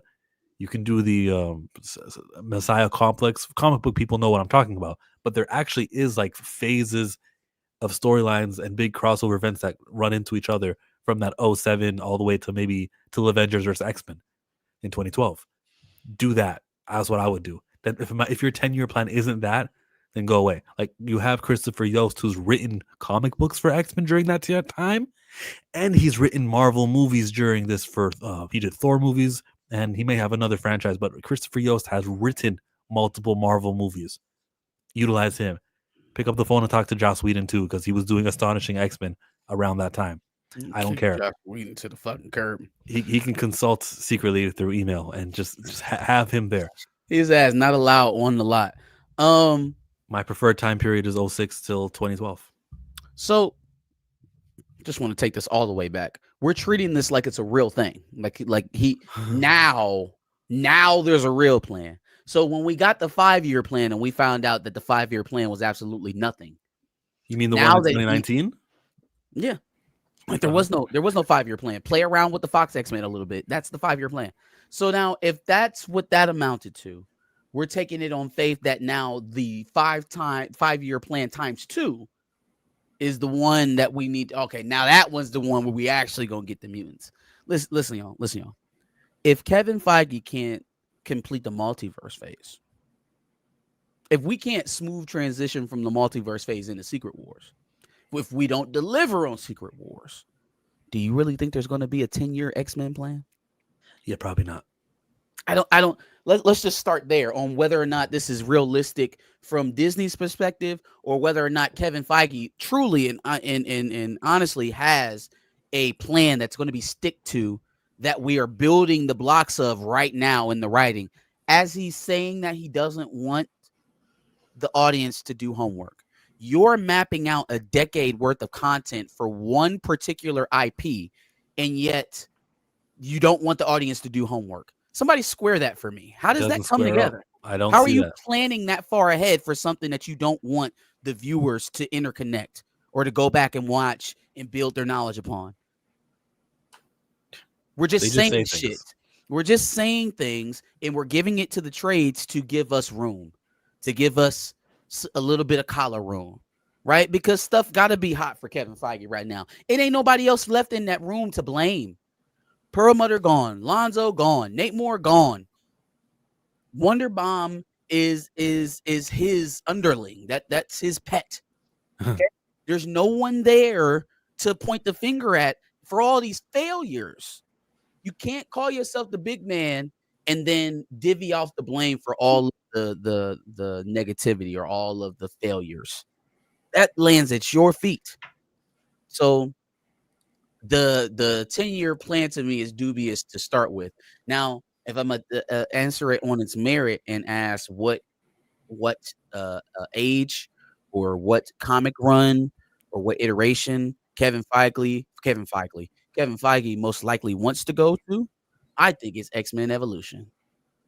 Whoa. I think he likes the pairing of established older X-Men in combination with some of the younger crew, the Jeans, the Scotts, the Kurtz, so that you can have your cake and eat it too. So you can have Kate and Edith too. So that you can have Wolverine, Hugh Jackman play until he can no longer, shoot up PEDs to get as big as he does in those movies. And then you can have the same thing with Storm, perhaps. Maybe we give Halle Berry a check. You can you can pick certain characters that are adults that are leading the school. The rest can be kids, and we'll carry forth the story that way. That way we can keep some of the actors that we may still have under contract. I don't know if I should share, because Chill seems to not like when my source comes to me and tells me things about whatever's going on. I think your source is an operative to pacify the RecastTChalla campaign and shut it up. And I don't think that. And the reason I don't think that is because, unbeknownst to you, we speak about lots of other things outside of T'Challa. T'Challa just happens to be one of the things he comes to me with if he or she, whoever, hears this or hears things. So what they got for us today? So back in April, just to give Chill a little timeline here, we did discuss X-Men, and what they were told was saying, also hearing Krakoa is long-term plan for mutants in the MCU. How it will be incorporated, I have no idea. After all, it is Kevin Feige who instructed Hickman to rebrand X-Men. And he's also the one that told him to stop, too. So that's weird. My bad. Keep going. That was Jordan D. White and the rest of the X-Men comic book staffers. Again, that was after Marvel Comics got rolled in under the Marvel umbrella, so that had to have been a upper level decision. I don't think they decide to completely relaunch the X-Men without a go ahead from Feige. There's an interview from Hickman. Never mind. Never mind. Go ahead. There's an interview for Hickman where he says that it was Jordan D. White's decision to overhaul the X-Men. Only Jordan D. White. There was a vote, and everyone to a man voted to continue going on instead of doing the next phase of his 3-act structured phase. So the first phase was this Krakoa stuff. We don't know what the second or the third You're was. talking about the split when Hickman left. That was after Inferno. We're talking about the total reboot after the what the hell were they doing at the end of Krakoa? After the fall of X, where they blew up the gala and all that other stuff. Like that's where no, we're not talking about that. Darius was talking about that Feige asked Hickman to do House of X Power, right? And do the change. And then I said, Kevin Feige is also the one that halted the Krakoa direction. I'm not talking about when Hickman left. They were still writing Krakoa after Hickman left. They wanted to get off of all of the celestial stuff. They wanted to get out of that because they wanted to expand into a life in Krakoa and X Corp and a bunch of shit that nobody ended up caring about. But they still were writing Krakoa era books until we decided to ixnay all of that and to get some Marvel synergy. So it's weird that he wanted to ultimately go to Krakoa, but he's not continuing the stories. He's not continuing the stories. It's like he feels like he's already got what he needs to create a movie. I got you. Yeah, you're right. Because the way that this comics have been after Jordan D. White left and Tom Brevoort took over have definitely been influenced by Feige, I think. Kamala Khan being a mutant now, that type of shit. Scott Summers being a lot younger. Mm-hmm. And Darius is cheese because like me and Marcus are just over here doing side commentary on Darius's reports. Go ahead. Oh, no. I'm listen, I don't care how they get brought in as long as they get brought in. So that's why I never really have much to say on the online about X-Men unless it's I'm just ready for them to get here. Because that is their last hope. That's it. They have nothing after that. Yeah. So they better damn well hope this ain't a damn monkeys typing situation for them. I think there's a real reason why we haven't gotten any dialogue other than the joking robots at the Fortress of Solitude. There's a reason why we haven't heard them characters talking to each other. We haven't heard Nathan Fillion say shit. We ain't heard Hawkgirl or Lois Lane dialogue back and forth with Superman. We haven't heard anything. I think there's a reason for that. There's a reason we did hear something recently from Deadline, and we're talking about the Thunderbolts' director. Don't know his name, but he's done such a good job. Maybe him. So that dude's done such a good ass job that he's going to be the one directing the X-Men movies instead. And that's in a way supposed to create interest that anyone who wasn't interested in the Thunderbolts, now go see the Thunderbolts. It's the X-Men director. I think it's if it is true, I don't know if it is just supposed to, I don't know, maybe it's something like you said, just to trying to drum up asses in the seats. Let me tell you, Sebastian Stan putting the posters up didn't work. The team peeling the posters didn't work. If this is a ploy to get at, this is not going to work. People are just not going to go see the film. But if he is actually doing X-Men, I'm thinking why? And I understand that Marvel likes to work with in-house people that, they've worked with before, people that, make it work. Just because he made it work with the Thunderbolts doesn't mean that he's going to go on to make it work with the X-Men group. It's completely different. I mean, these are individuals with power sets. So this is not going in guns blazing with swords and shields. Not that I didn't have a good time. I did. But this is a completely different ensemble. Completely different. So, and then what worries me is the Taika effect. We had a really good film in Ragnarok, and then the bottom of the barrel in Marvel films with Love and Thunder. So I don't know. You talk about failing up, boy. Like, I don't know what it dropped on that second Monday after the initial weekend, but I know it had to have dropped something significant because on Tuesday, MCU Direct was like, oh yeah, it popped back up 48%.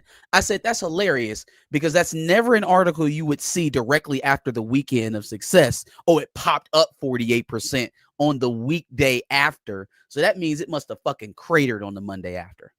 It must have absolutely cratered. And yeah, I don't think that you crazy. She dressed me. That may be the connection though. I don't think that he will actually be Superman or be the X-Men director. I think that this is more push for Thunderbolts. I think they're trying to get people to go back to see the Thunderbolts. So it's the front page, the red banner story. And then if you read it, the following successful launch of Thunderbolts director Jake Schreier might already have sights set on the next big studio project. Sources tell Deadline he's in early talks to direct the studio's new X-Men. It's unknown where things stand in the deal-making process. So it's not solidified yet. But like, what did you say earlier in the stream, Marcus, that the trades are what Hollywood wants you to think? Right? Something like that. Yeah, I don't go for truth. You go from what they want you to see, what they want you to hear. Yeah. They want the narrative to be that this is the X-Men director. Why? Because there's a Thunderbolts movie they're trying to sell. And he won't have to be the X-Men director. We're in very, very early stages. It might not even happen. But it's a good news story. It's a vote of confidence, isn't it? It's good marketing. I mean, to the people who are going to read the Deadline article, and I don't know how many thousands of people do read this, and how many of the thousands haven't already seen the Thunderbolts, and how much tickets it'll make. But I respect the promotion. I even respect the new Avengers promotion, putting up the posters, talking about it like it's a spoiler basically, because you guys had a chance to watch the movie. You didn't watch the movie. Here, spoilers. We have to sell tickets. I like that actually. I like treating people who come and see it on Friday, or Thursdays or Saturdays when they're day off. I like treating those people like they're first class citizens and treating everyone else like, oh, too bad. We're not going to hold back any longer.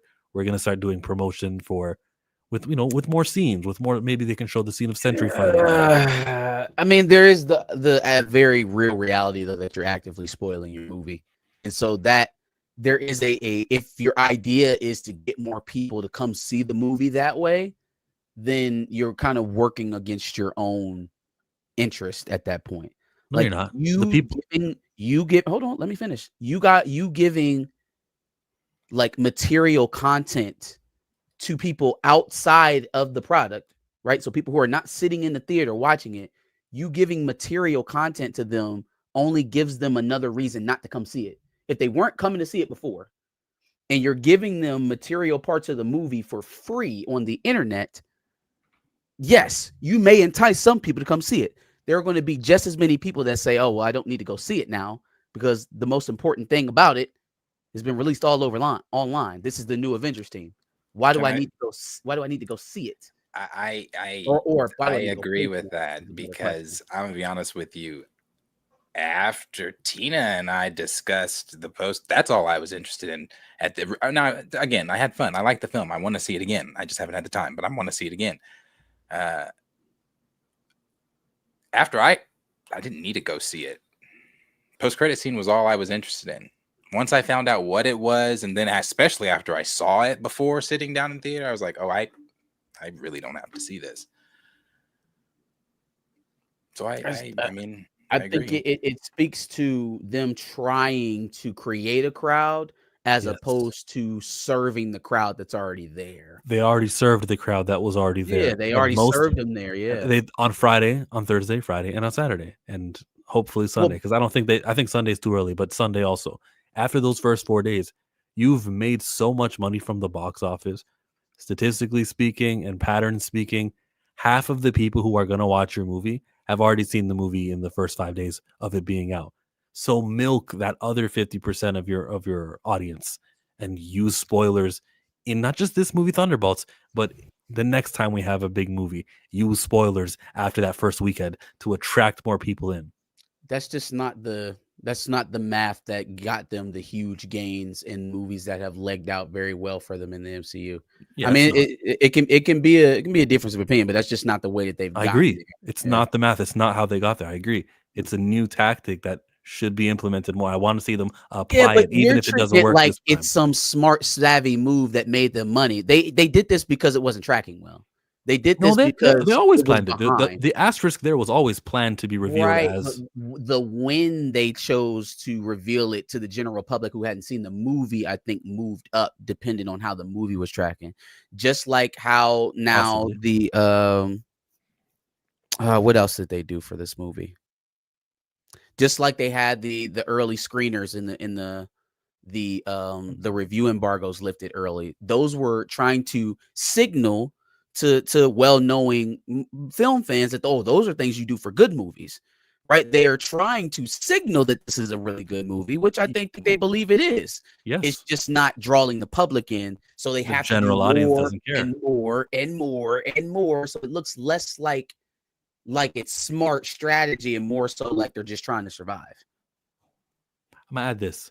Do you remember how we were upset Deadpool and Wolverine showed X-23? Okay. Mm-hmm. They should have kept that secret, but after the first weekend, I would have been here going, yo, you guys didn't see the movie? Too little, too late.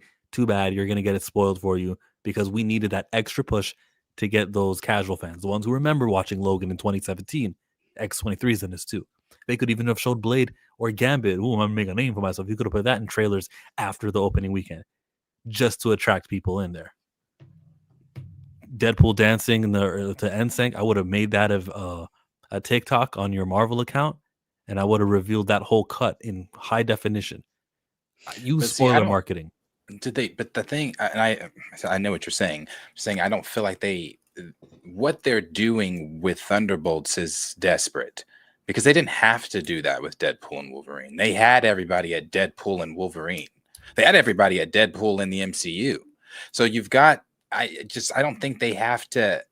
And then you've got the whole thing with them using old Avengers footage all the time when this Avengers team has not shit to do with them. They did it with the Marvels. They were showing, old Avengers footage, like black and white. Yeah, like that had shit, like Endgame had shit to do with the Marvels. So it's like, this is it. It's a desperate thing. They had Sebastian Stan putting posters on bus stops with the new Avengers. So I mean, and I said when I saw that, I was like, oh, they want people to go see this film.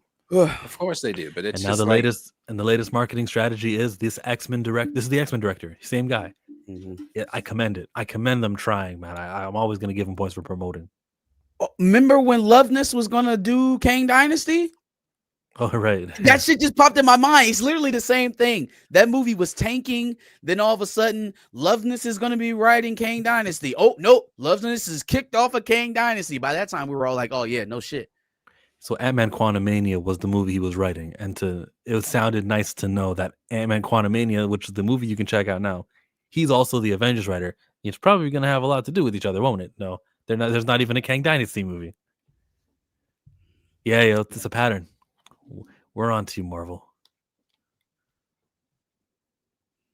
Yeah, it'll be interesting.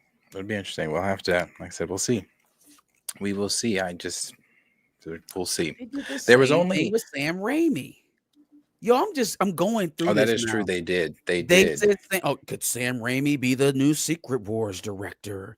I'm like, could he be the new director of Kang Dynasty? It was like they do that. They give everybody their little tingle in the trades and see who pops. They did that. We'll have to wait to see. It'll be interesting. Like I said, they've also got Comic-Con, so maybe they do something big and spectacular at Comic-Con.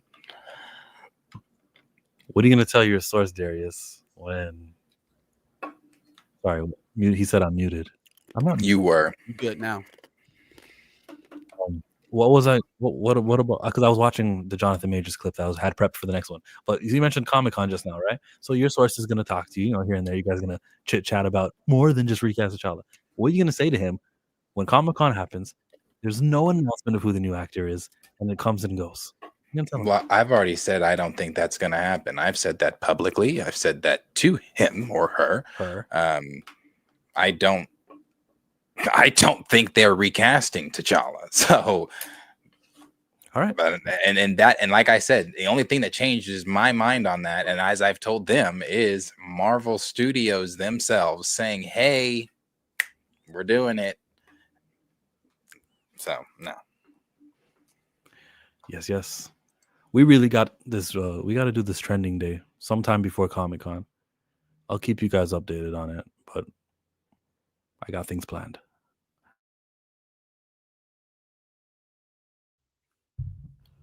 Let's go. What's next? A bit about it.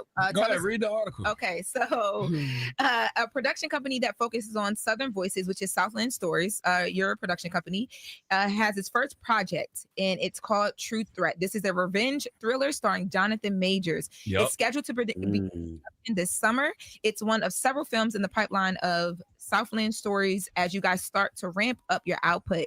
Now it's going to be directed and written by Gerard McMurray and produced by Gerard McMurray and produced by Alexis Garcia of Cat 5. Now True Threat follows a special forces operative who's out for vengeance after his teenage son is killed by gang members. The movie is among Major's first roles, Jonathan Major's first role since he was convicted in 2023. We don't have to talk about that. It was in the article. I was reading the article. Yes. LOL.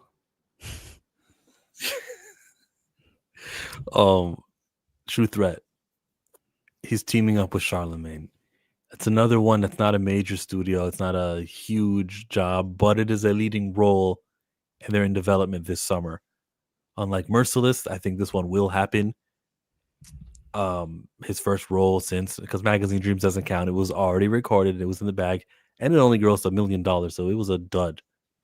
Worse than Anthony Mackie does. I think this is good for Jonathan Majors, and how he promotes it. I want to see him just take off all the restrictions that you used to have, and just go out and freaking promote it. Don't go to Cam Newton a week later after your movie has already hit the theaters. Go to Cam Newton and do it before the movie.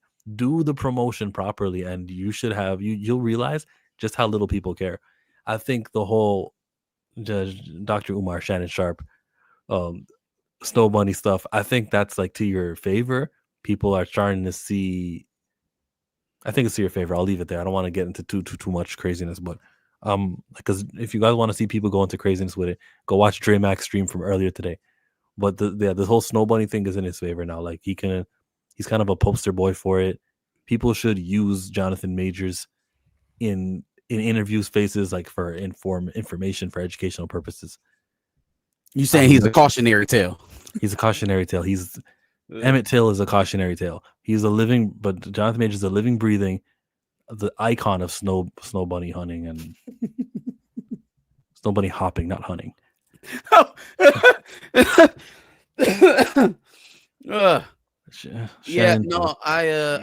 look forward to his next at bat, and I do think that this will do a little bit better than Magazine Dreams just because of the proposed premise. I think there was a lot that you were asking viewers to kind of get through, in a general sense, not even just that it was Jonathan Majors. When you talk about coming out and spending money on movie tickets nowadays, that is one that screams watch me on digital. And so having this turn into an action flick with a Black Southern aesthetic should draw in, a lot of the Black moviegoer crowd, I think. And then also just the general intrigue over him as an actor is continued. So I do expect it to be a better outing. I'm excited to see where they go with it and how it turns out.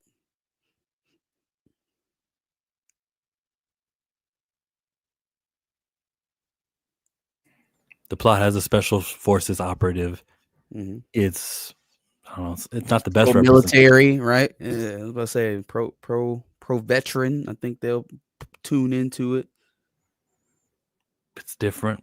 It's Charlemagne. He's the guy behind this. Southland. I never heard of those guys before in my life, but if Charlemagne is behind it and he's using his money to fund it and to dip his toe into the Hollywood space, he is a great promoter. Like, he's got 6 million viewers every week on Every Day on Breakfast Club. I think if he keeps bringing it up, I think 6 million people might just buy a movie ticket to support this movie, as well as the other traditional avenues of promoting. This is probably like the best thing that he could get. I mean, outside of a studio job, this is it. So hey, shout out to Charlemagne. Shout out to the Zeus Network. Shout out to Briarcliff.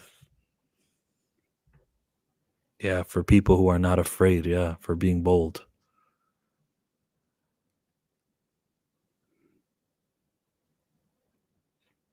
Cool.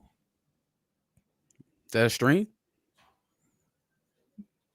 That's No, we didn't do Star Wars. What the hell is there to talk about with Star Wars? On May the 4th. I haven't seen that. No, you didn't see it? Have not yet. I've heard good things though. My son mentioned it. That's how I knew it was good. He brought it up, and he doesn't really watch too much Star Wars content. So I was like, it must be making the rounds. Yeah, it was good. It was good. I'll say, because I didn't get to say last week, but there's hope. And the reason I say there's hope is I'm still, unlike the Jedi, I am cautiously optimistic of Kathleen Kennedy and what they are doing currently. I don't know if I should just, gush and fall in love with, the marketing of Hayden and bringing Hayden out and using Hayden as much as they're using it. That's Kathleen? Oh, no. That's the Rebels, dog. No. That's the Rebels. No, I don't think that at all. But I don't know if I should just fall in love with it all right now, because I don't know, she's still there looming, she's still there. She can, so I don't know. But I do like the way that they are using Hayden. I like when I went and saw Thunderbolts, I saw Revenge of the Sith in a packed, sold out theater. And using Hayden to come out on screen, to say the little speech that he said before, having him at Celebration, the commercials that he's doing for Star Wars, all the involvement, talking about he wants to do more as Darth Vader. There's so much we haven't seen as where. And I know where this was in 2005 after, and I know the fandom likes to forget, but he was bullied as well and told that he couldn't act, and told that he made Anakin look depressed and feel depressed and all that kind of stuff and blah blah blah blah blah blah. I'm just glad that he's getting the well overdue praise that he's always should have gotten. And I won't say that everybody, it was more like the old school fans. But I'm hopeful. I'm hopeful. Again, I don't want to fall too deep into the love of looking to the future of being hopeful, but I'm hopeful. I've heard no matter what is being said about that Filoni show, I've heard that's going to be dog shit. But I'm hopeful past some of that stuff. Animation wise, just do that. They're killing it. What show were you talking about to be dog shit? Ahsoka? Oh no, I've heard that Mando Grogu film's going to be some dog shit. Oh, the film. Oh, yeah. You said show. Oh, I mean, it's an extension of the show. It basically is. It's a side mission with Rada. So on the silver screen though, like why? Who that must have been a Kathleen idea. Had to have been a Kathleen idea. Yeah, go take the first episode of season 4 and turn it into a film. Okay, will do. It's an extended film, but what Dave Filoni is doing here with Tales of the Underworld and everything animated, even Darth Talon being introduced during the Darth Maul show, that is George Lucas's treatment. We will get the story that he decided George Lucas chose, but it'll just be told in a different format instead of a trilogy of films. Dave Filoni is doing a lot of setup. He's every time I check, he's doing something with the Night Sisters and using magic and adding to that part of Star Wars, something George wanted to do, didn't do too much of. This Tales of the spoilers, but it begins this way. The Tales of the Underworld story starts off, if you read the book Darth Vader. Sorry. Come back. You can come back. But it rewards people who've been doing research and been doing homework, quote unquote, who bought comics, novels, books, and all that stuff. Tales of the Underworld is everything I want from Feige, and I'm complaining about continuity. Things need to matter. Tales of the Underworld is what I'm talking about. Like, cover your ears again, Marcus, because in Tales of the Underworld, when Lyco shows up, I know Darius probably hates it because it's another survivor, but when Lyco shows up, I'm like, yes, we need that. More someone who is going to have a mentor now. That's awesome for the Star Wars franchise to have a guy who's young. So by the time we get to the age of Rey, Finn, and Poe, he'll still be, what, a 40-year-old man? Good, like maybe 50. He'll be alive. We'll have people with the Force and lightsabers in that era who can teach a new generation. It would have been nice for Luke to do that, but he couldn't. Okay, Marcus, come back. He really didn't have to cover his ears for that. That's in the trailer. But I'll say this too. It's not that I hate that it's another survivor, that there's always a Order 66. Another survivor. Order 66 survivor? We see it in the trailer. That's that trailer kid. I don't hate that it's I don't hate it because Obi-Wan and Yoda went back to the temple to recalibrate and warn the Jedi not to come, and that's the whole Obi-Wan message. I get it. It's not that I hate that. It's just that we keep seeing them, but we don't see their demise. Like, yeah, you might have survived Order 66, but you didn't survive Vader. The Inquisitors. Yeah, or something like that. Let's kill some of them on screen. We got one in Kenobi at the beginning. That the one guy who Obi-Wan recognized as a Jedi, but then an Inquisitor got to him. We got that once. Cal Kestis is probably going to live, though. I'm fine with Cal living. Okay. I'm fine with some of them living. You know what we need, actually, Darius? We need to have Jedi Padawans who, they went to the school around 8, 9, 10. They decided that this life isn't for us. We don't have it. We're not going to continue our training. And they're kind of dropouts. How many every single year annually at the Jedi Academy, they'd rather live with their families and they just say the Jedi life is not for me. You find those Padawans and they're probably 50, 60 right now during the time of Rey and Finn. You mean like May? Oh, yeah, that's what happened in Acolyte, right? So, yeah, so something like that, except in the time period of Order 66, you can find some Order 66 Jedi dropouts, people who we know they have the Force and they're midichlorian sensitive and everything, but this guy tapped into the dark side and we're like, we don't want to continue training with him. So there's probably a list somewhere. And, yeah, or not a couple. May, OSHA. Yeah, there's a list. It's in OSHA too. I just look. I love the time, especially when we see parallels, different perspectives of Order 66 and things like that, and getting to see Asajj and her life after Order 66 outside the book. It's I love that. But I also love where we're going with this stuff with Maul because it has nothing to do with Order 66. Now, granted, it is after season 7, after he's gone off and done whatever. But have you heard Sam Witwer at least talk about it recently? He's talked about he said I shouldn't really be saying this. I can't say too much. He's like, but there's a lot of Jedi that we don't see that you guys haven't seen Maul kill. So we're going on a completely different adventure. That's the shit I want to see. Let's get in the realm of away from Order 66. We get it. The Jedi were purged. We've told this story, and we've been telling this story since 2002, Clone Wars. So it's like it happened. There's so many other stories. So I love the fact that we're bringing in talent and all that stuff. I was expecting them to drop that trailer on the 4th, but they said, "Here's Tales now. Shut up and may the Force be with you." Hey, I shut it up. The Force was with me. I love that show.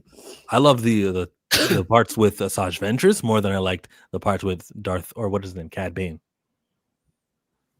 No, I liked them. I liked them both. I did like Asajj more than Cad, but I liked them both. What is Order 66? Can't get into that tonight, but that is crazy question for this stream. That's loaded question. But I enjoyed it. I think there's hope for the future of Star Wars. I know Kathleen's looming, so I'm not falling too in love with that hope, but it looks like it's there. So they're doing a good job. And if the rumors are true, you're getting that in Starfighter, the whole Jedi that wants to live a life that Apparently, he has a wife and his nephew. So That sounds like a Kathleen project. At least they get a full family. Let's look at Michael Nemo's Super. Get money, don't make no money. If I ever go broke, I'ma take your money. I ain't never drop a dime.